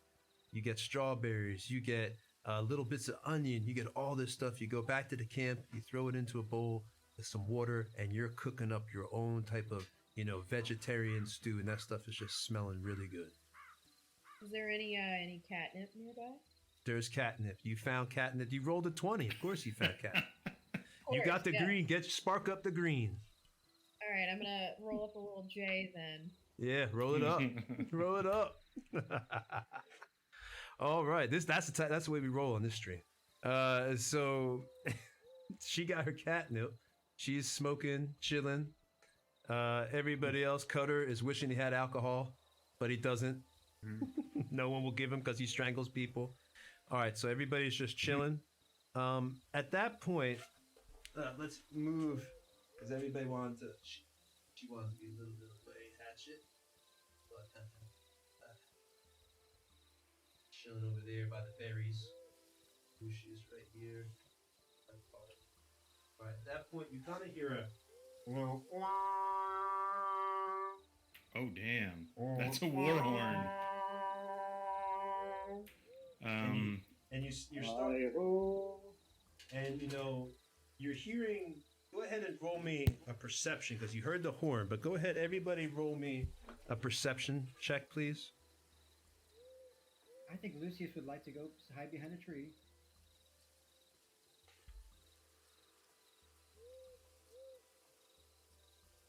That would be a 24. 18. I've got that 14. Lucius rolled a 20. Dirty 20. All right, so it looks like everybody but Yuri rolled over a Yep. 10. All right, so I see nothing. Well, it's not even see. You hear. You heard the horn, but everybody else they begin to hear what sounds like small drums and like singing. Almost like a band of singing. We come down from the hills of north to be the ones to find all the treasures that hung beneath the mines. And you're hearing that and the drums, and once in a while you hear, and for some reason though, Yuri can't hear this. Now, is there anything y'all want to do? This singing is starting to get closer to your location, and you can tell it's a group. Yeah, I'm definitely gonna say hide, and then start climbing a tree. See if I can do that. As this sort of underdark dwarf. It might work. It might not.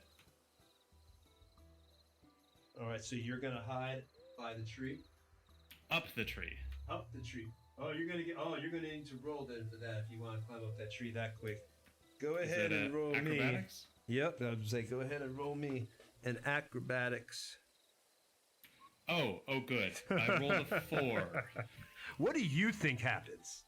Well, I think I am so worried about this singing, these drums, and I turn towards the party and say hide, and immediately run towards the first tree, but I'm still facing the party as I run straight into it and fall down on my back. Raven, that's my spot. All right, so you are now prone on your back in this moment.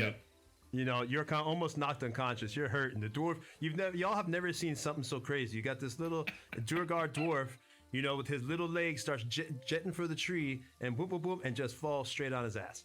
All right, so that didn't work out too well for you. So that was Jimmy. Kutter, do you want to do anything? Yeah, he kind of gives a when he sees him hit the tree and fall over. And he's going to try the same thing on the opposite tree. So we'll see if there's karma or not. All right, give me a...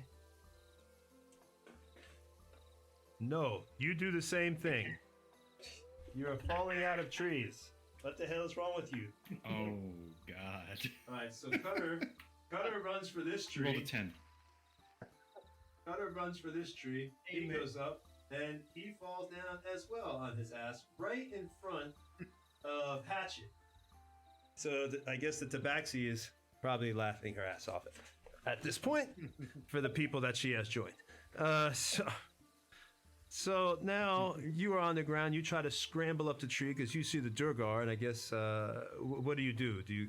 How do you want to? What did you try to show him up or something? Me? No. The Kutter. Kutter, yeah. No, I mean, I laugh at myself, and then I look up at the Tabaxi and I say, these trees, they're not very accommodating. So you're out, you're prone. All right, so next, Hatchet, what do you want to do since you're standing right there next to him? Well, again, trying to show off and not being very stealthy and very good at climbing trees. I'm gonna go ahead and try and climb this tree that's farthest away from people, maybe. And that is 18. All right, now that gets you up a tree. Are you trying to climb the tree that I got, like, that you're underneath right now? No, I'd probably want to go to one farther from the group if people keep falling and being prone. All right, so we'll put you. I guess we could put you back here. You'd really be up far then. You're good 5, 10, 15. You're about 50 feet from the group now. 40 feet. That puts you. Sick. What?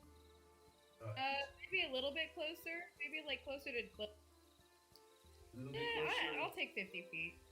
Yeah, you're back because you can't really. I don't know if you can see it with the camera angle, but you're up in the tree now over here. So you're up in that tree, but you can still see down. So 5, 10, 15. Actually, I'm sorry. You're about 30 feet from them. About 30. Okay, that's perfect. I'll take that. Yeah. But remember, when you go up, stuff like that during combat for movement points, when you're going up elevations, the party had voted on making it cost 2 points to go up elevations.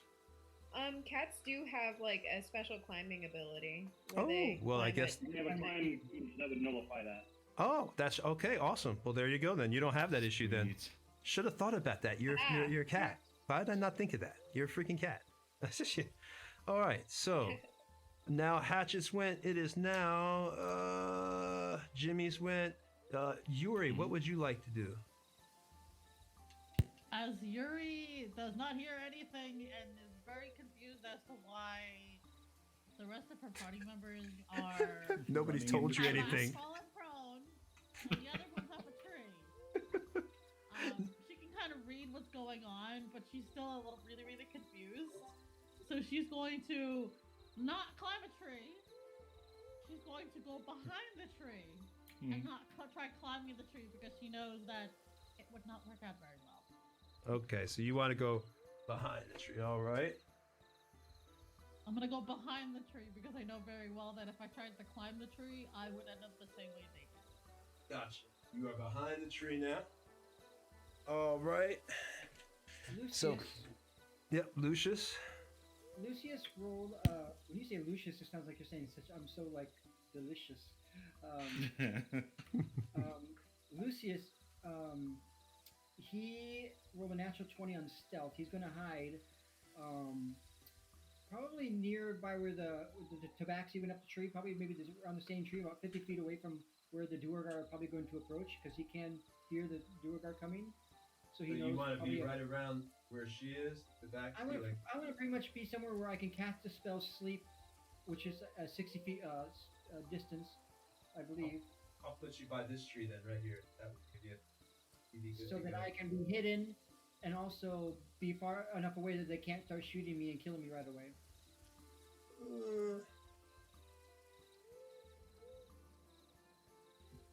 That doesn't mean there's going to be shooting and killing. Just assume there's going to be shooting and killing. Yeah. Y'all just kill everything that you come encounter with. That's not my fault. So, all right. Is there any? I think everybody went because Selenar went. No, Selenar, you have to go, right? Yep. Yeah. No? Okay. Yep. I'm going to try to climb up. I'm going to try to climb up the tree as well since I'm fairly spry, but I mean, I'm just as spry as I am stealthy, so this is probably going to go very poorly. Well, come on, roll good. Yeah, I did. I rolled great. I rolled a 3. Oh, well, what is up with you people climbing up trees this evening and falling down? Okay, so as I go to climb up it, as I do so, I go to lift my arm and I just feel like my ribs still cracking from the fight. And I'm like, no, this isn't gonna work. All right, so you do now. As y'all are climbing up trees like crazy people and falling down with only one person actually in the tree, and I must say it looks really cool. If the stream can see it on camera, our mini is actually in the tree. So you actually see Hatchet is actually hanging in the tree right there. It's really cool. So I don't know if that's in camera. Or we got my assistant's gonna put it in camera for you right now. But as that is going on and everybody's falling out of trees, what you see begin to come out of the forest is this right here. Put these on the table. Oh, as soon as my assistant here is just one moment. So we can get you a good view. Okay. All right. And now, what you're gonna see come into view is a hole, and they're singing, and you hear the horn again. And into view, coming out of the woods into the clearing, is a bunch of dwarves, a whole band of dwarves. You've got in the front, you've actually got, it looks like a guy playing the drum right here. All these dwarves just come marching out. And the first thing one notices, because it sees three people, my golly, what in the hell has happened here? You got three damn people on the ground? What's that? And my God, what is that? It's a dark dwarf, a Dugar. Oh, we got to be careful around that one. Who are you? What are y'all doing here? They're on their guard now because they've instantly seen the Dugar, which. Yeah, of course. And as soon as they say that, I'm going to scramble and hide behind the closest elevation point, like a tree root or something like that, or even behind the tree that I was trying to climb up. All right. So, while leaving my bundle of wolves out in the open. So you're getting up from your prone position, and they're like, "Be careful, Durgar! Stop! Don't move! Stay where you're at! What's your name? What's be your business here in these woods?" I don't move then if they're telling me to stop moving, and I raise my hands in the air and I say, we've come to kill these wolves. They're a menace to the nearby town. You mean to tell me you want me to believe that a dark dwarf came from below, from the Underdark, traveled all this way to the Dales so he could help the town? You must be believing me a fool for a dwarf. The other dwarves begin grumbling. Oh, Dorgar, what are you doing here? Maybe it's an invasion coming. Who knows what they be doing out here? I kick the wolves that I've dressed and say, "You can have them if you don't believe me." You don't want no wolves. We're the Brightblade clan. I stand up from prone and I sort of move over next to Jimmy. All right, you move. Third, I can vouch for this one. You guys are We're standing up. actually working with the town. My sister lives there and she's fallen gravely ill. All right. So let me go ahead and find out what everybody else wants to do. So these dwarves have now come on the scene. They've announced themselves as the Brightblade clan. They haven't obviously given you any names yet. But there's 1, 2, 3, 4, 5, 6, 7, 8. There's 11 of them, standing in front of you. Each one, you can see within their ranks, they all look different. There's male, there's female dwarves in there. Selenar, you said what you're doing. And Jimmy, you've now said what you're doing. Let's go ahead and find out. Yuri, what would you like to do? I come out from hiding behind the tree to make it, a little, less obvious that I'm trying to hide. And I join my companions to say, yeah, we are working with the town to help with this issue. And Hazamar! Now we've got a Dugar and an Hazamar. What are you, a fallen paladin it looks like too. You don't look holy no more to me. What dark things you be worshipping? What makes you think I serve a dark lord? You don't look holy to me no more. You look soured. And each the dwarves behind them, you can tell they're all grumbling. Some of the female dwarves, they look at you, and they kind of they look at your shoes and they kind of giggle a little bit, So the female dwarves, they obviously got a fashion sense already. So if you really what? If you really think that I would really be serving a dark lord, that is your mistake. We know that something's wrong. You're traveling with a Durgar, but the fact that you ain't tried to attack us yet, we won't attack you. We got honor. Unless you raise your sword against us first. We ain't looking for no trouble. What makes you think I would raise my sword for no reason? I You have don't- no reason to. You don't look like the safe type. Not good folk don't be traveling with the dark dwarves. Don't you know what it be? What it causes down there in the Underdark? This particular dark dwarf won't hurt me. And they won't hurt anyone unless they're provoked. So I Well, suggest you keep your tongue. It sounds to me that you and your clan here have a prejudice against our friend and companion. Perhaps the stories that you've been told and those that you have met have colored your vision against our friend here, who, to be completely fair, has saved my life on more than one occasion. And Selenar's completely spewing a line of shit right now. All lies. Of course. Perhaps. Well, give me a deception check. Give me a deception since you're lying. I'll Give roll me. it mid-sentence. Give me a moment. Oh, go ahead. I think that will be good enough. 19. Oh, yes, that makes it. 19 makes for deception. Yes. And I'm afraid that it might be your vision that is clouded because you're simply judging people that you're looking at on sight. For all you know, our friend here could have fallen prey to some sort of hag polymorph spell, or maybe he's just afflicted with a disease similar to myself. If you look, and I point to myself and look over him, do I look like any elves that you're familiar seeing with such pale skin? Well, he seems to look you up and down. You know, looks back at the other dwarves. You know, you can tell he's a confident man. He's got the numbers anyway. All right, we'll calm down.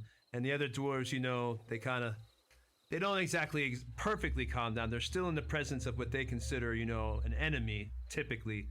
But at the same point, you know, they're not gonna fight if they don't have to. So they kind of like ease their weapons back. You see the magic users kind of like put their components back in their pouches a little bit, but they still, you can tell, are antsy and ready. Jimmy, you've gone. Lucius, is there anything you want to do? Lucius is. Lucius. Lucius is staying hidden. Okay. Lucius He's staying stays. hidden. He's staying hidden as long as until he knows that they're not hostile. Because right now it could just, you know, one wrong flick of the tongue sounds like it could turn the tide of the conversation. So he's waiting until he needs to be used, perhaps, to cast a sleep spell and show them who's who. All right. Hatchet, what are you gonna do up in the tree? I'm also gonna stay hidden. All right. So Hatchet's hanging out. So Hatchet and Lucius are hanging out. That leaves Cutter. Cutter, what do you want to do? So he was in an awkward position at the foot of the tree when they got there. And he sees how things are going at first not good and then better. So he tries to fake that he meant to be there and crosses his legs and leans up against the tree and kind of just watches. Oh, kind of like when you fall dancing at the club and you act like that was like you were meant to do it. Yeah. I've done Yeah, that. pretty much. Oh, I like Pretty that. much. It's true. You fall at the club and you get up like, what is it? It's this right here. I'm on camera. Like nothing even happened. just keep on going. All right. So you're leaning against the tree. Lucius and Hatchet are hidden away. All right. So the dwarves have calmed down, and you know, well, what be your names then? My name. Hold on a second, guys. Move this over here. My name be Fivik Hammerbrand, and this be the Brightblade clan. What be your name then? Tell us that so we can at least start on that a good safe foot. I'm gonna speak first, as I'm the one in contention here. I say Jimmy, and then lean down to pick up my wolves, watching them to see if they will shoot me with an arrow through the eye if I continue moving. All right, so you just bend down and you kind of like pick up your stuff and hoping for the best. Yep. Okay. Well, no, they're not gonna be, like I said, you know, as long as they don't seem to be aggressive right now. They're antsy because of what you are, Mhm. but they're confident. So you get the Right. sense that they don't scare easy. All Yeah. right. Okay. So I've got those over my shoulder, and I just say my name in a harsh way. All right, fine. Jimmy you be. He doesn't really say hi, it's more just acceptance of your name. And Yeah. the rest of your lot here, the one next to you, that looks like a cleric, what's be your name, holy man? My name is Eladon. It is a pleasure. Fine, I won't say it's a pleasure, but let's just call it a meeting. Well, considering that you are neither feral creatures that try to eat us alive or those filth-ridden goblins that have been attacking the caravans leading into the town, it is most definitely, at least for me. Hey, we actually saw some gobby tracks a while back on our way here, coming down from the mountains from the north. We're gonna be heading back. We're looking for something around here. Something important. What is it you might be looking for? We might have found something along those lines for you. Right now we're just trying to explore the area, make sure things are safe like you did. Same thing you're doing. We've heard there's dangers in the area, so making sure things are safe. What are you doing out here? He looks you up suspiciously after telling you that, kind of like wondering why you asked in the first place. Well, we're out here for the Red Rock Inn in the village a few miles back, because her caravans are being ransacked by goblins and she hasn't been able to get our supply. With that being done, we're going to be seeking out more information on the dream fever that has taken the town. Okay. Now, this is DM thing for Jimmy. This is actually part of the module since you're a dwarf. Yeah. Since you're a dwarf, when he had said, you realize now, because you've been sitting there listening to this, him talk to Selenar, and you realize after he introduced you, and the Brightblade name comes to your mind, and you recognize that name, and, something comes, it's like, wait a minute, Brightblades had dealt with, you had recognized because you had met Randall Morn in the beginning, and the Brightblades and the Morns suddenly seemed to spark a memory in your mind of a tale of what happened to some dwarves years ago. You don't know the whole thing, you can't seem to remember it, but you instantly remember that name at this moment with the Brightblades. Right. Okay. I'm again going to keep it to myself because I'm still afraid these things are going to shoot me with crossbow bolts. So I'm not going to talk too much, but I'll relate what I remember at a later time. All right. So, that's fine then. You go ahead and you kept that information that you remembered, that you know that name from somewhere. It's important. All right. So they look you up and down. What else has happened here in this area? You said that you're helping the town. If that be true, what's going on in that town? Well, my sister lives there with her fiance, who she could honestly do better than, but I got a letter from her that she had fallen ill. And when we came to investigate, it turns out that many in the village have fallen ill. And we want to learn more about it, because if something like that were to spread, it could be disaster. You mean that we've heard of such things? It's spread even to us. We've heard about it, the dream fever. Luckily, we have no one that's fallen down with such a thing. Seems to only be striking that town. Isn't that the town that... Thank you, Double X for the follow. What'd you say? We just got another follow. XX. Thank you for the follow, guys. Thank you very much. We appreciate so every much. follow we get. Every viewer helps. All right. So you again. Only $1.99 YouTube can help feed some starving D&D players. That was pretty good. Oh, only 83 cents a day. Cup of coffee. So no. That town, isn't that the town that Morn is in control of? The filthy Morn. Yeah. Do you recognize? Do you remember Randall Morn, guys? Yes, Randall Morn was the usurper. Mm-hmm. So he just asked you, is he still in control of that area? What's going on there? We only just arrived 2 days ago, and we heard his name thrown around in town as a band of riders crossed our paths as we were entering, letting us know that he does hold power there, and apparently people are not very happy. So what about these other people here?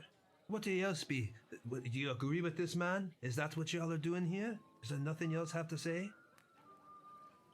The And dwarf look seems over to at be him happy again. with his wolves. And there's a man leaning back there against a tree. What is he doing? He's holding that tree up. Talking to me, right? Holding up the tree up. Yeah, Cutter. And then, Weak roots. To me? so right now you're standing in front. Oh, go ahead. So he's still lounging, right? He's still up against the tree, kind of relaxing, watching. And I say, goblins. We hunt goblins. What we're doing here, sir. We've seen some, like I said, we saw some gobby tracks a while back. We didn't follow them too much, but they're coming down, like I said, from the north. That's the best we can tell you. Now we're going to... Seek- What? We shall seek them out. Go ahead. We could care less if you kill gobbies. It's not our problem. Our concern is this Dugar elf in your midst. We're still concerned. We don't want you near our camp. This is where we're going to be staying now for the night. We suggest you shove off. Unless there's something else you got to say. You're lucky we ain't putting our We've made a swords to fire you. pit. Please use it. Lucius steps out. And I lean over to Cutter and I say, maybe we should just go north. Lucius steps out and says, "Well, gentlemen, I think it's time that we head north and follow these tracks that we found." All right. Well, So you're just well, gonna... gents, well, gents and all. Okay. So Cutter, before he leaves, he says, "Before we leave, you dwarves are known to be a proud and powerful lot. How about a friendly wager?" Well, you want to wager with us? Well, fine. What's the way?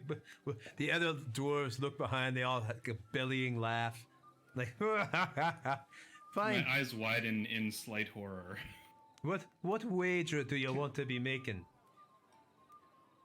So he's gonna eyeball the group and find someone with a middling-looking muscles, and he says, "How about to arm wrestle this one for a bottle of wine? I assume you carry wine with you." Oh, you know what? Okay, we can do that. You want to arm wrestle me? Yes. Me for a bottle of wine. He instantly takes the fine. And what would you give me in return? Because I can tell you ain't got no wine, or you wouldn't want to be playing for wine. What will I get? Make it worth me while. I will give you my special wolf-slaying maul. How is that? All right, that's fine. I'll take your weapon and As leave he you out says here that- naked and exposed. If something comes after you, Tony, yes.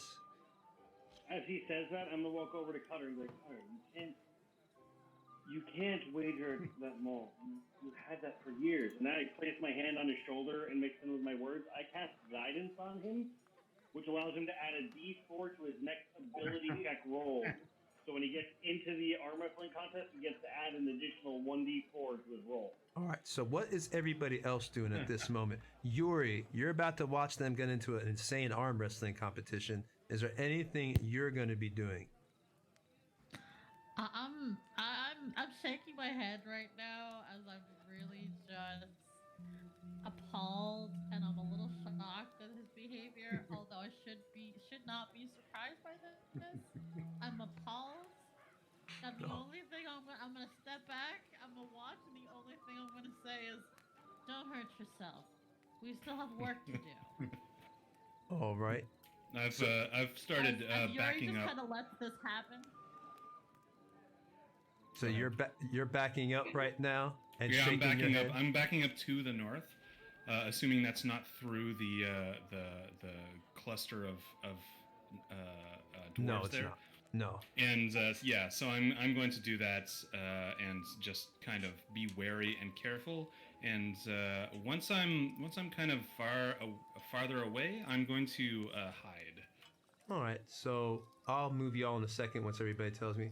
All right, so Yeah, sure. Cutter's staying there. What is Lucius doing? Lucius is just standing back by the tree and wondering what the heck Cutter is actually doing, trying to wager his. He hasn't seen Cutter with wine, so he has no clue what Cutter is trying to do, giving away his weapon. So Cutter has moved up here next to Salinar. All right, and you're next to Cutter, or you're just still staying here? I'm sorry. Lucius is staying right where he's at. Oh, okay. Okay, still staying. The same true with the tabaxi above him, so in case he needs to make a quick spell and run, he can do that. Gotcha. All right, so Hatchet, what are you doing then? I'm gonna make a very loud fake yawn, like I've been sleeping this whole time. But Hatchet really likes like any kind of gambling and everything, so she's gonna hop down from the tree and be like, "Guys, I figured out we don't need to call the fire department anymore. It's cool. Everything's cool."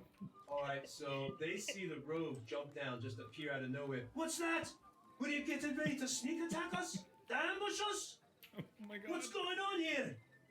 I'm gonna do the biggest cat eyes I can and try to deceive them and just be like, "No, I was just stuck in a tree." Don't you ain't no kitty that I want to be bringing home to my kids. Now you stay back. You stay back. Something's wrong here. Right. I thought you all had Roll honor. Deception. What? Can I roll deception? Absolutely. Go ahead. Let's go ahead and Okay, get cool. what's the lie you're gonna try to tell? Is that the lie right there? Yeah. Oh, okay. Like it's just that I was napping and I was hanging out in the tree. It's 14 total. Yeah, that passes. So you just told him you were sleeping in the tree, hanging out? Yeah, just chilling in the tree. You know how cats be. Oh my god. All right, so the dwarves, they almost know, they think something's still wrong, but for some reason they're like, you know what? Fine, at this point, we're not worried. Looking at the lot of you, oh, I lost my voice right there, sorry. Looking at the lot of you, you all look green. Gotta get some water. Oh, Tony, you okay? DM lost his voice. Oy. Oh, that was horrible. He has a level. Trying to do these voices sometimes they get to me. So yeah, he basically I believe you then. Fine, we're gonna be going ahead and leaving in a second. Y'all look green anyway, so I'm not really concerned. If you try anything, you'll certainly be dead. So let's go ahead. You said you wanted to arm wrestle me. Now who else wants to gamble? Anyone else? You had said you were interested in gambling, Hatchet? Yeah, she's inching closer and she's like, in for a penny, in for a pound.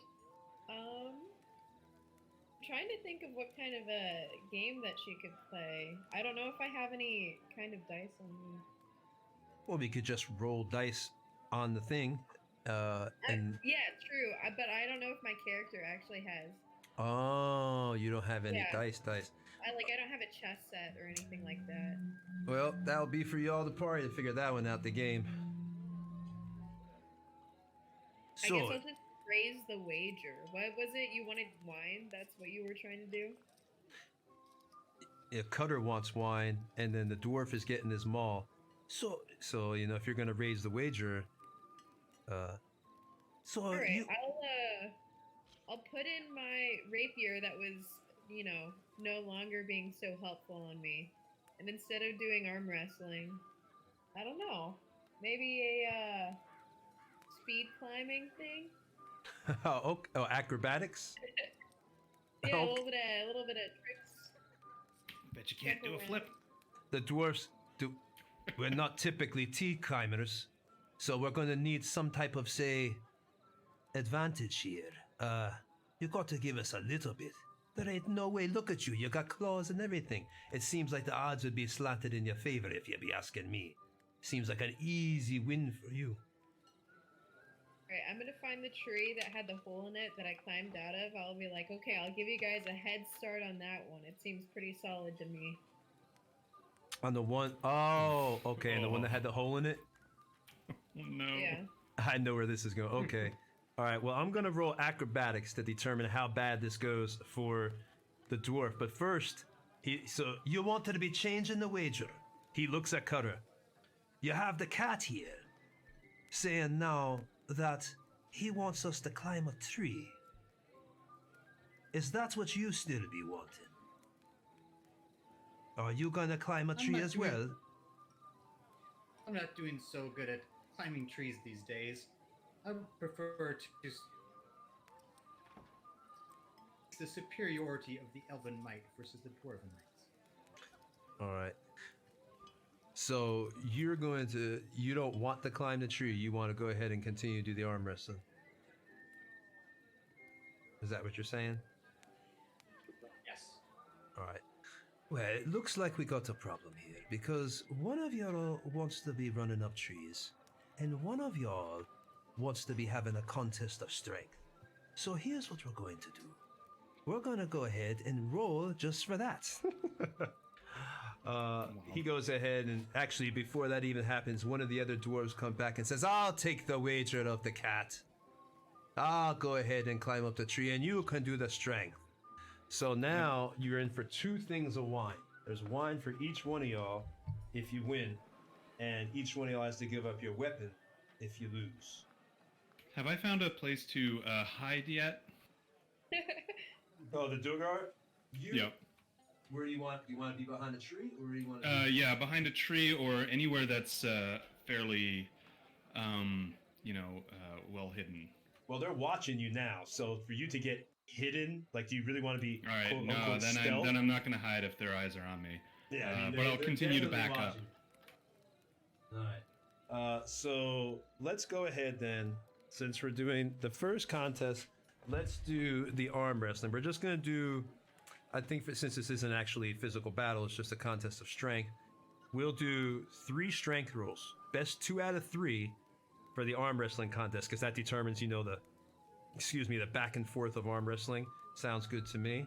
So let's get 3 strength rolls, and what I'll do is let me go on this dwarf, and it was the one you were going was the leader, which is Vivek.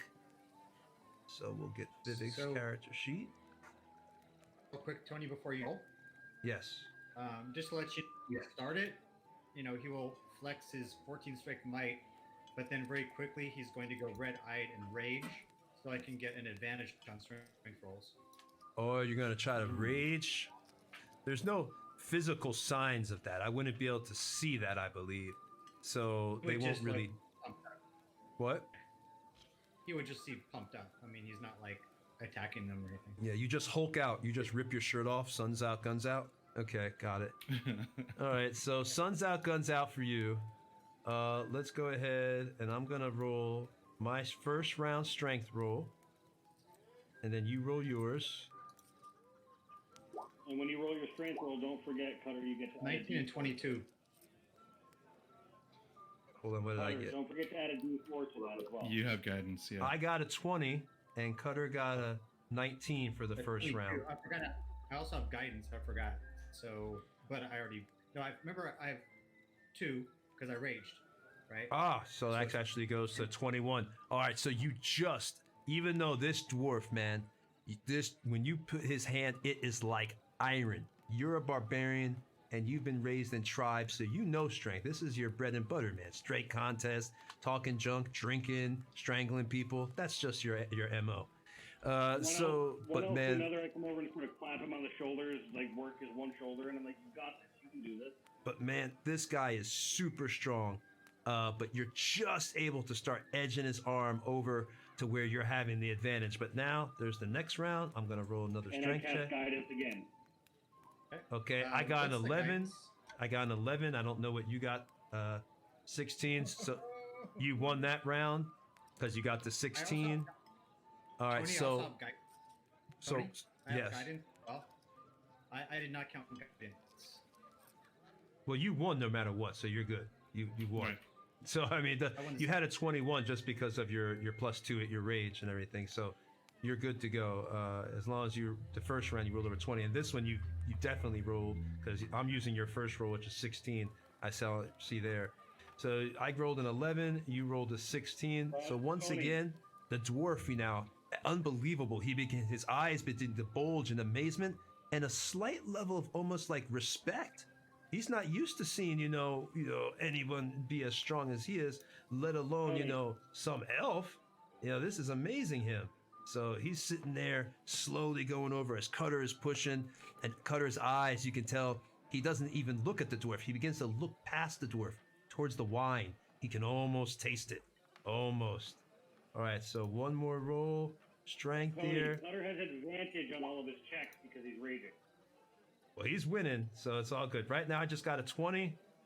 Oh, no, but you only scored a 9, so... He got a 19. Oh, okay, advantage because you're... Okay, that's right. All right, so... And you get the +2, so once again, you just beat the barbarian with the 21. So your hand, the final push, you could see that wine. You're so thirsty. Oh, my God, you want it. You're stuck out here in the forest. You're watching the tabaxi is over there smoking, getting wasted, and you ain't got anything. It's worse to be sober when everybody else is getting messed up. So you're sitting there, and you push his hand, and boom, it hits the wood so hard because there was so much force to get this, this dwarf down. They had like a small piece of wood they got that actually cracks the wood, and it pushes through. The dwarf gets up, and he says, "By all me years, I got to say, that was the first time I've ever been beat." And all the other dwarves, they gather around in amazement. It's just, they're almost, jaws agape that someone's beat their clan leader, the great Fezzik, Hammerbrand. How could he lose? So, but here it is. I'm a fair man, and I keep me word. He snaps his hands. And what? My voice is killing me. And wine is put in his hand here. And he gives it straight to you. And it's just this. It's not just regular wine. Now that he's gotten close, you notice it's one of the best dwarven brands. This wine I've had for over 15 years. You deserve it. I don't know who you are. Can't say I'm still your friend, but I got respect for your strength. Here, take it. Now this bottle of wine would normally sell for like 30 gold pieces. It's that good. Big money. This is the good wine. This is the Cristal. This is the Kavat. Cutter accepts it. And Cutter accepts it, and he says, 15 years.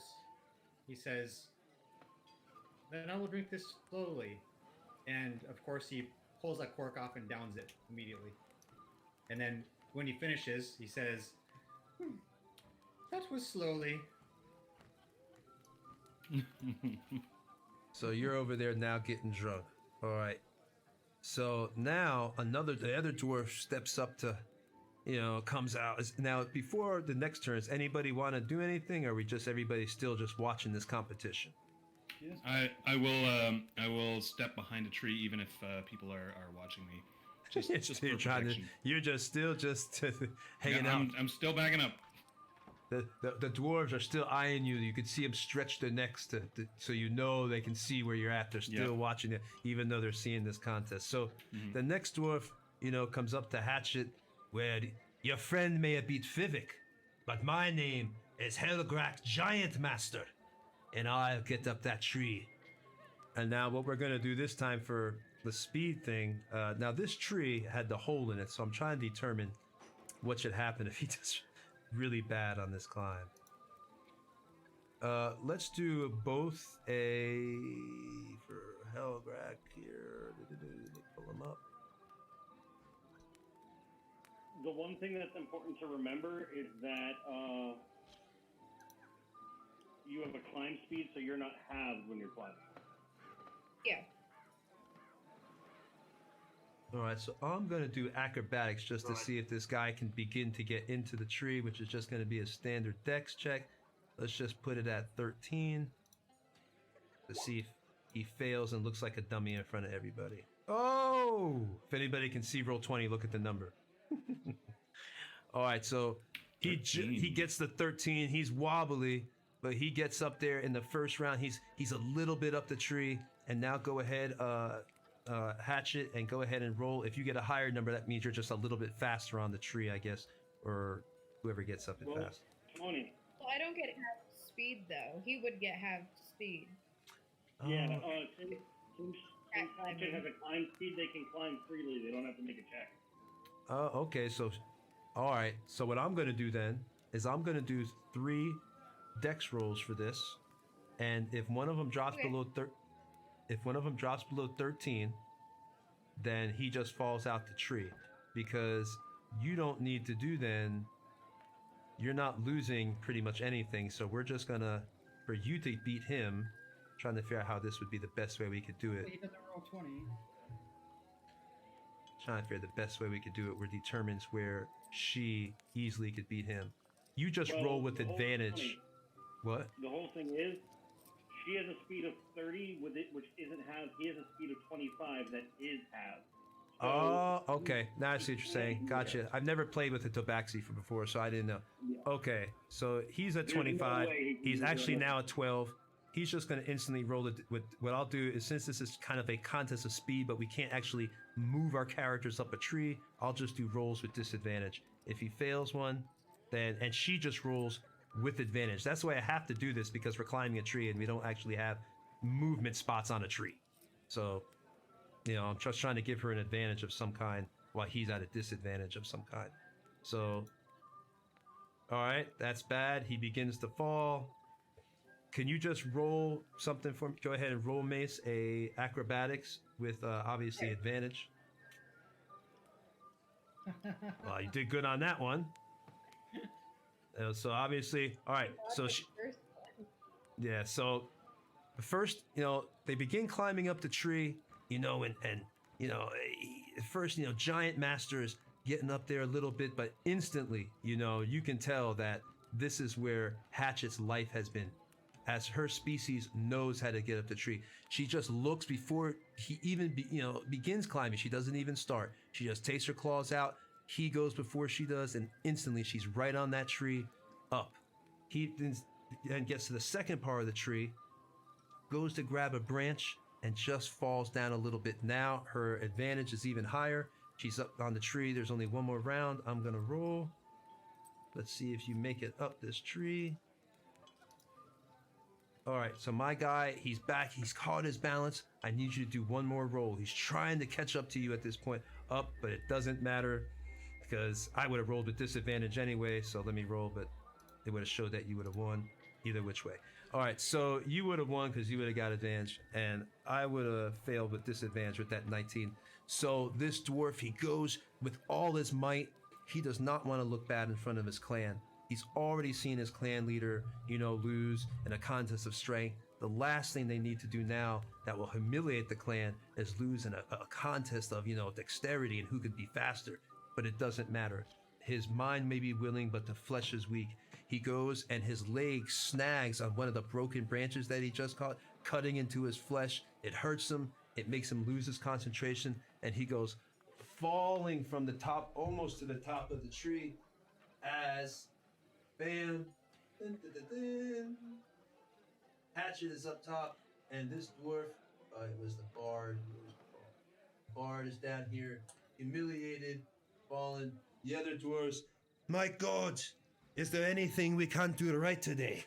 We meet these people, and first I lose a contest of strength. I can't even get me arm right, and now this man, or this dwarf, falls from the tree.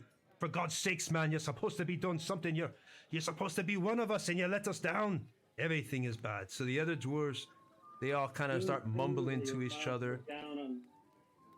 It seems to me that your gods look down on the way that you look down on others, and they wanted to teach you a lesson. I peek out from behind the tree You got to know. as punctuation. Can I climb back down from the tree and grab my rapier and also the wine? Yes. So right as that, you see Hatchet jumps down, kind of like looks at the dwarf in a mockingly way, you know, picks out the little bit of dirt from her claws and flicks it on him, and then walks over to the clan leader, and, you know, here, He begrudgingly takes out another thing of this high dollar, wine, and just kind of like doesn't even look at you, just like puts it into your hand. Take it and be off with you then. You won.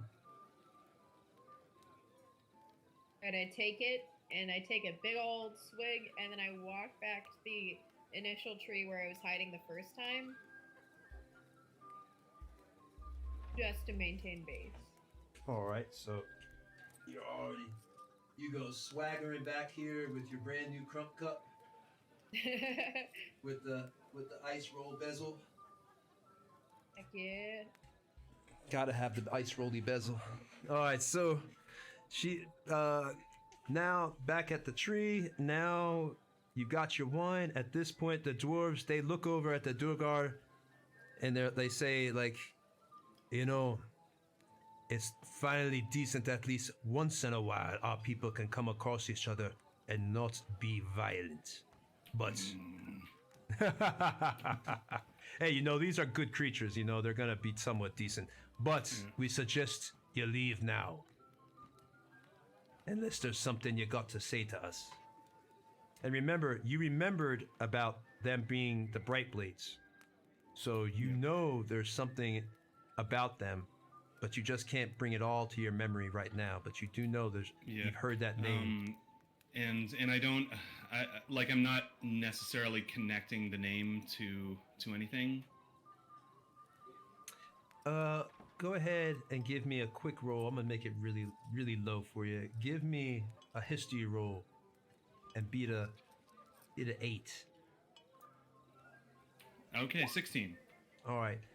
You remember that there's a legend that the Bright Blades once had something to do with the ruins that are up in the mountains, the Eagle's Ire that you can see on the mountaintop, that one ruined fort. That at one time there might have been. There's rumors of some kind of dwarven, underground city or something that the Bright Blades used to occupy. But it's very whispery in your mind. You can't remember everything, but you've heard something about them being powerful and living underground, and then something happened. So I'm like trying to remember, like the Eagle's Eyrie, underground. Do you live in the underground, under the Eagle's Eyrie? You know about that, do you? I've heard of it somewhere before. Well, then it's true. Then all dwarves eventually hear the tale of all others. 'Tis true, Dark One. We did live there for a while. At least 100 years ago, the Brightblade Goldsmiths lived in Delvins and Daggerdale, in peace with the ruler of House Morn, the Mage Lord. But one day the Mage Lord's wife Belsaria, a proud and arrogant woman who believed that the people of the day were her servants, not she their protector.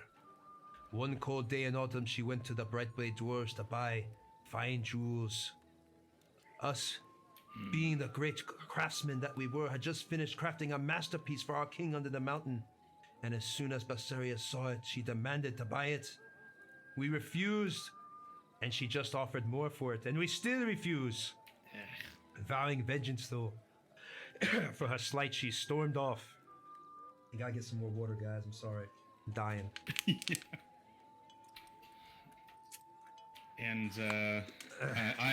I've sat down and I'm listening to the story. Yep. I'm like, because I don't know all of this information. I just kind of heard it once about their connection to the Eyrie and everything. Well, that's why once you know that, he begins to tell you, because he knows that you would have heard the whole tale at some time in your life. Mm-hmm. But he continues on, vowing vengeance for this slight. She stormed off. But when she returned, she told her husband that the doors would not sell their fine work, only their trinkets, and they said she was not fit to wear anything more than that. She lied about us. We had never said anything of that. The Mage Lord was angered at his wife's words and swore to teach us a lesson. Returning to our dwellings, the Mage Lords threatened us with sorceress curse if we would not pay him a great tribute of gold and work steel as an apology for her insults. We refused once more, but knowing the power of the Mage's wrath, my clan and all their kin gathered what they had left to dwell with cousins under the mountain to the north. Their champions remained behind to fight the Mage Lord, and we destroyed never to be avenged. To this day, we will render no help to any descendants of House Morn, including that filthy one, the only heir, Randermorn. And he spits down on the ground, which lets them know their hatred for Randermorn. So that is why we're here. We're going to go up to Eagle's Ire, and we're going to find out what's there, and we're going to retrieve anything that was left of my clan. Well, it sounds like a tale of sorrow, but good luck. and then I kind of twitch and like spit on the ground, not towards them, just to the side. All right, so as if I was disgusted by my own words. All right, so at this point, what is Ed? Let me go ahead and ask. I'm gonna go around. I'll say your names. You tell me what you want to do. So they've given you kind of right there. That was kind of a little bit more. This is the DM hat I'm putting on. That gave you a little bit more of into the history again of what's going on around this area, and now you now know that there's maybe some kind of, or at least an underground dwelling up there by those ruins. So you're now aware of that, and obviously of a mage lord that apparently something serious happened around Dagger Falls about a century ago, involving powerful magic. So that's where you're at on that. And let me ask everybody, we only got a few more minutes anyway, but while we're here, let's ask each person if they want to ask anything of the dwarves. Let's start with Lucius. Is there anything that you'd like to ask or do? How long ago was that mage lord that kicked them out of the cave? Was that like something like hundreds of years ago, or is that recent? Again, this is just out of character. That was 100 years ago that it happened. The mage lord went in there. His wife wanted the jewelry, and they basically wouldn't sell it to her, because she was being rude and arrogant and treated them like they were, less than she was. She was being prejudiced. And so they said, well, get the hell out. And, so he got pissed, came back, and put a curse on them. There was a battle, and apparently the champions, like I said, they stayed behind. Let me put it back here. And of course, they were completely destroyed, and they were never avenged. And now the Brightblade Dwarves, they've let you know that they're in these woods, and they're going to be heading up there to see what's up there, to possibly avenge their kin. Well, perhaps we could. I'm not going to say anything, but in my mind, I'm just thinking perhaps we could wait till they get slaughtered, then finish the rest of them off and get whatever jewelry's there. That's evil. But I don't say anything. I say, well, I guess it's time we head on north to follow these goblin tracks, like we were doing in the first place before these games. Selenar, is there anything you have to interject or you want to say?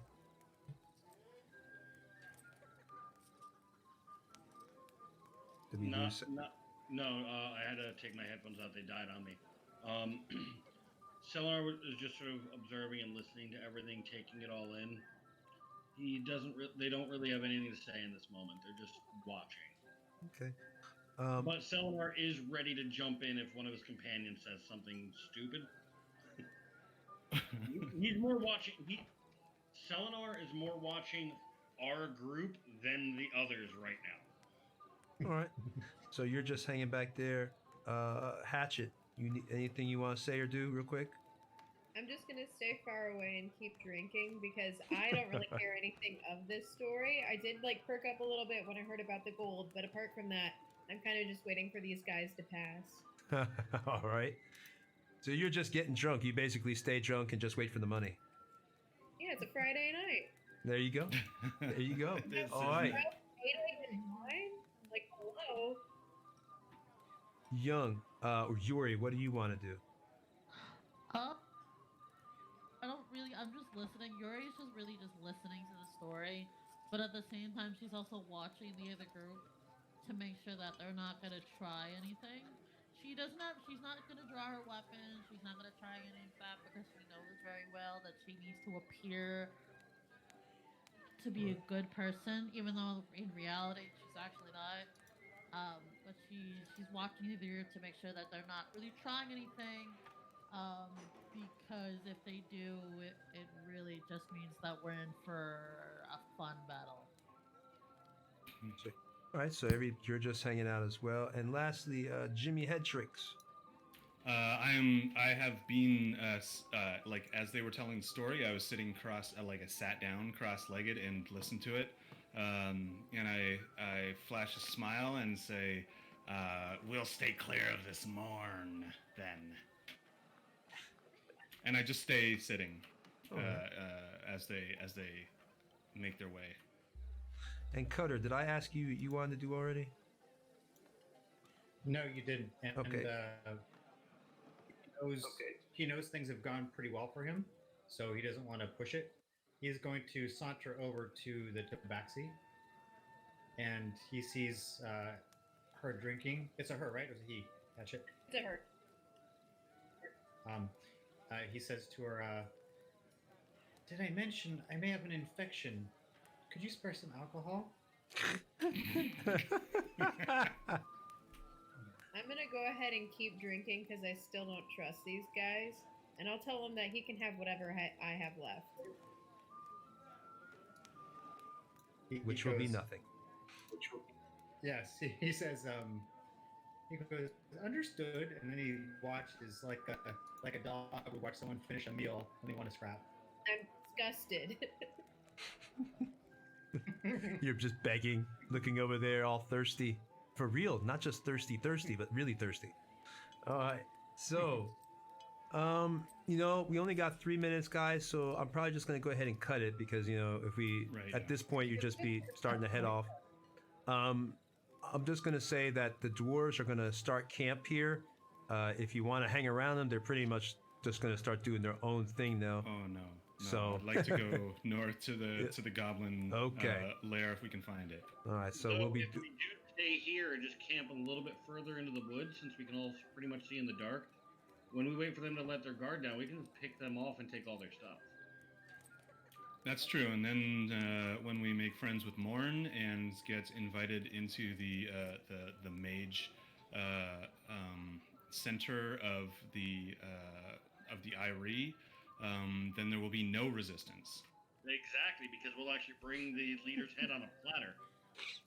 You heard Not it. that I say any of that right now. You heard it, stream. Next week, next game, tune in for Wholesale Murder. Is happening between Jimmy and Selenar in silent looks back and forth. Yes. So basically, Exactly. the next evil game is going to be Wholesale Murder Hobo, where y'all slowly, stealthily kill these people off like the Predator.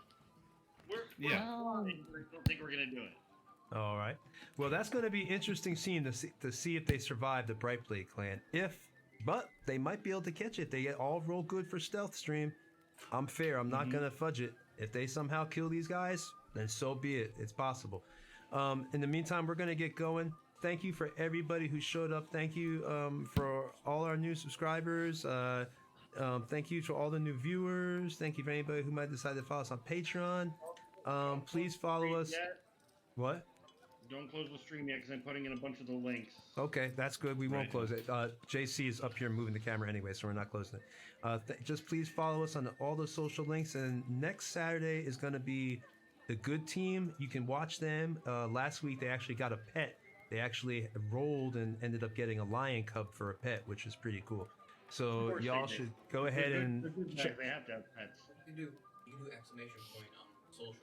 Yeah, do exclamation point socials, Rich, and that will put all the social stuff down.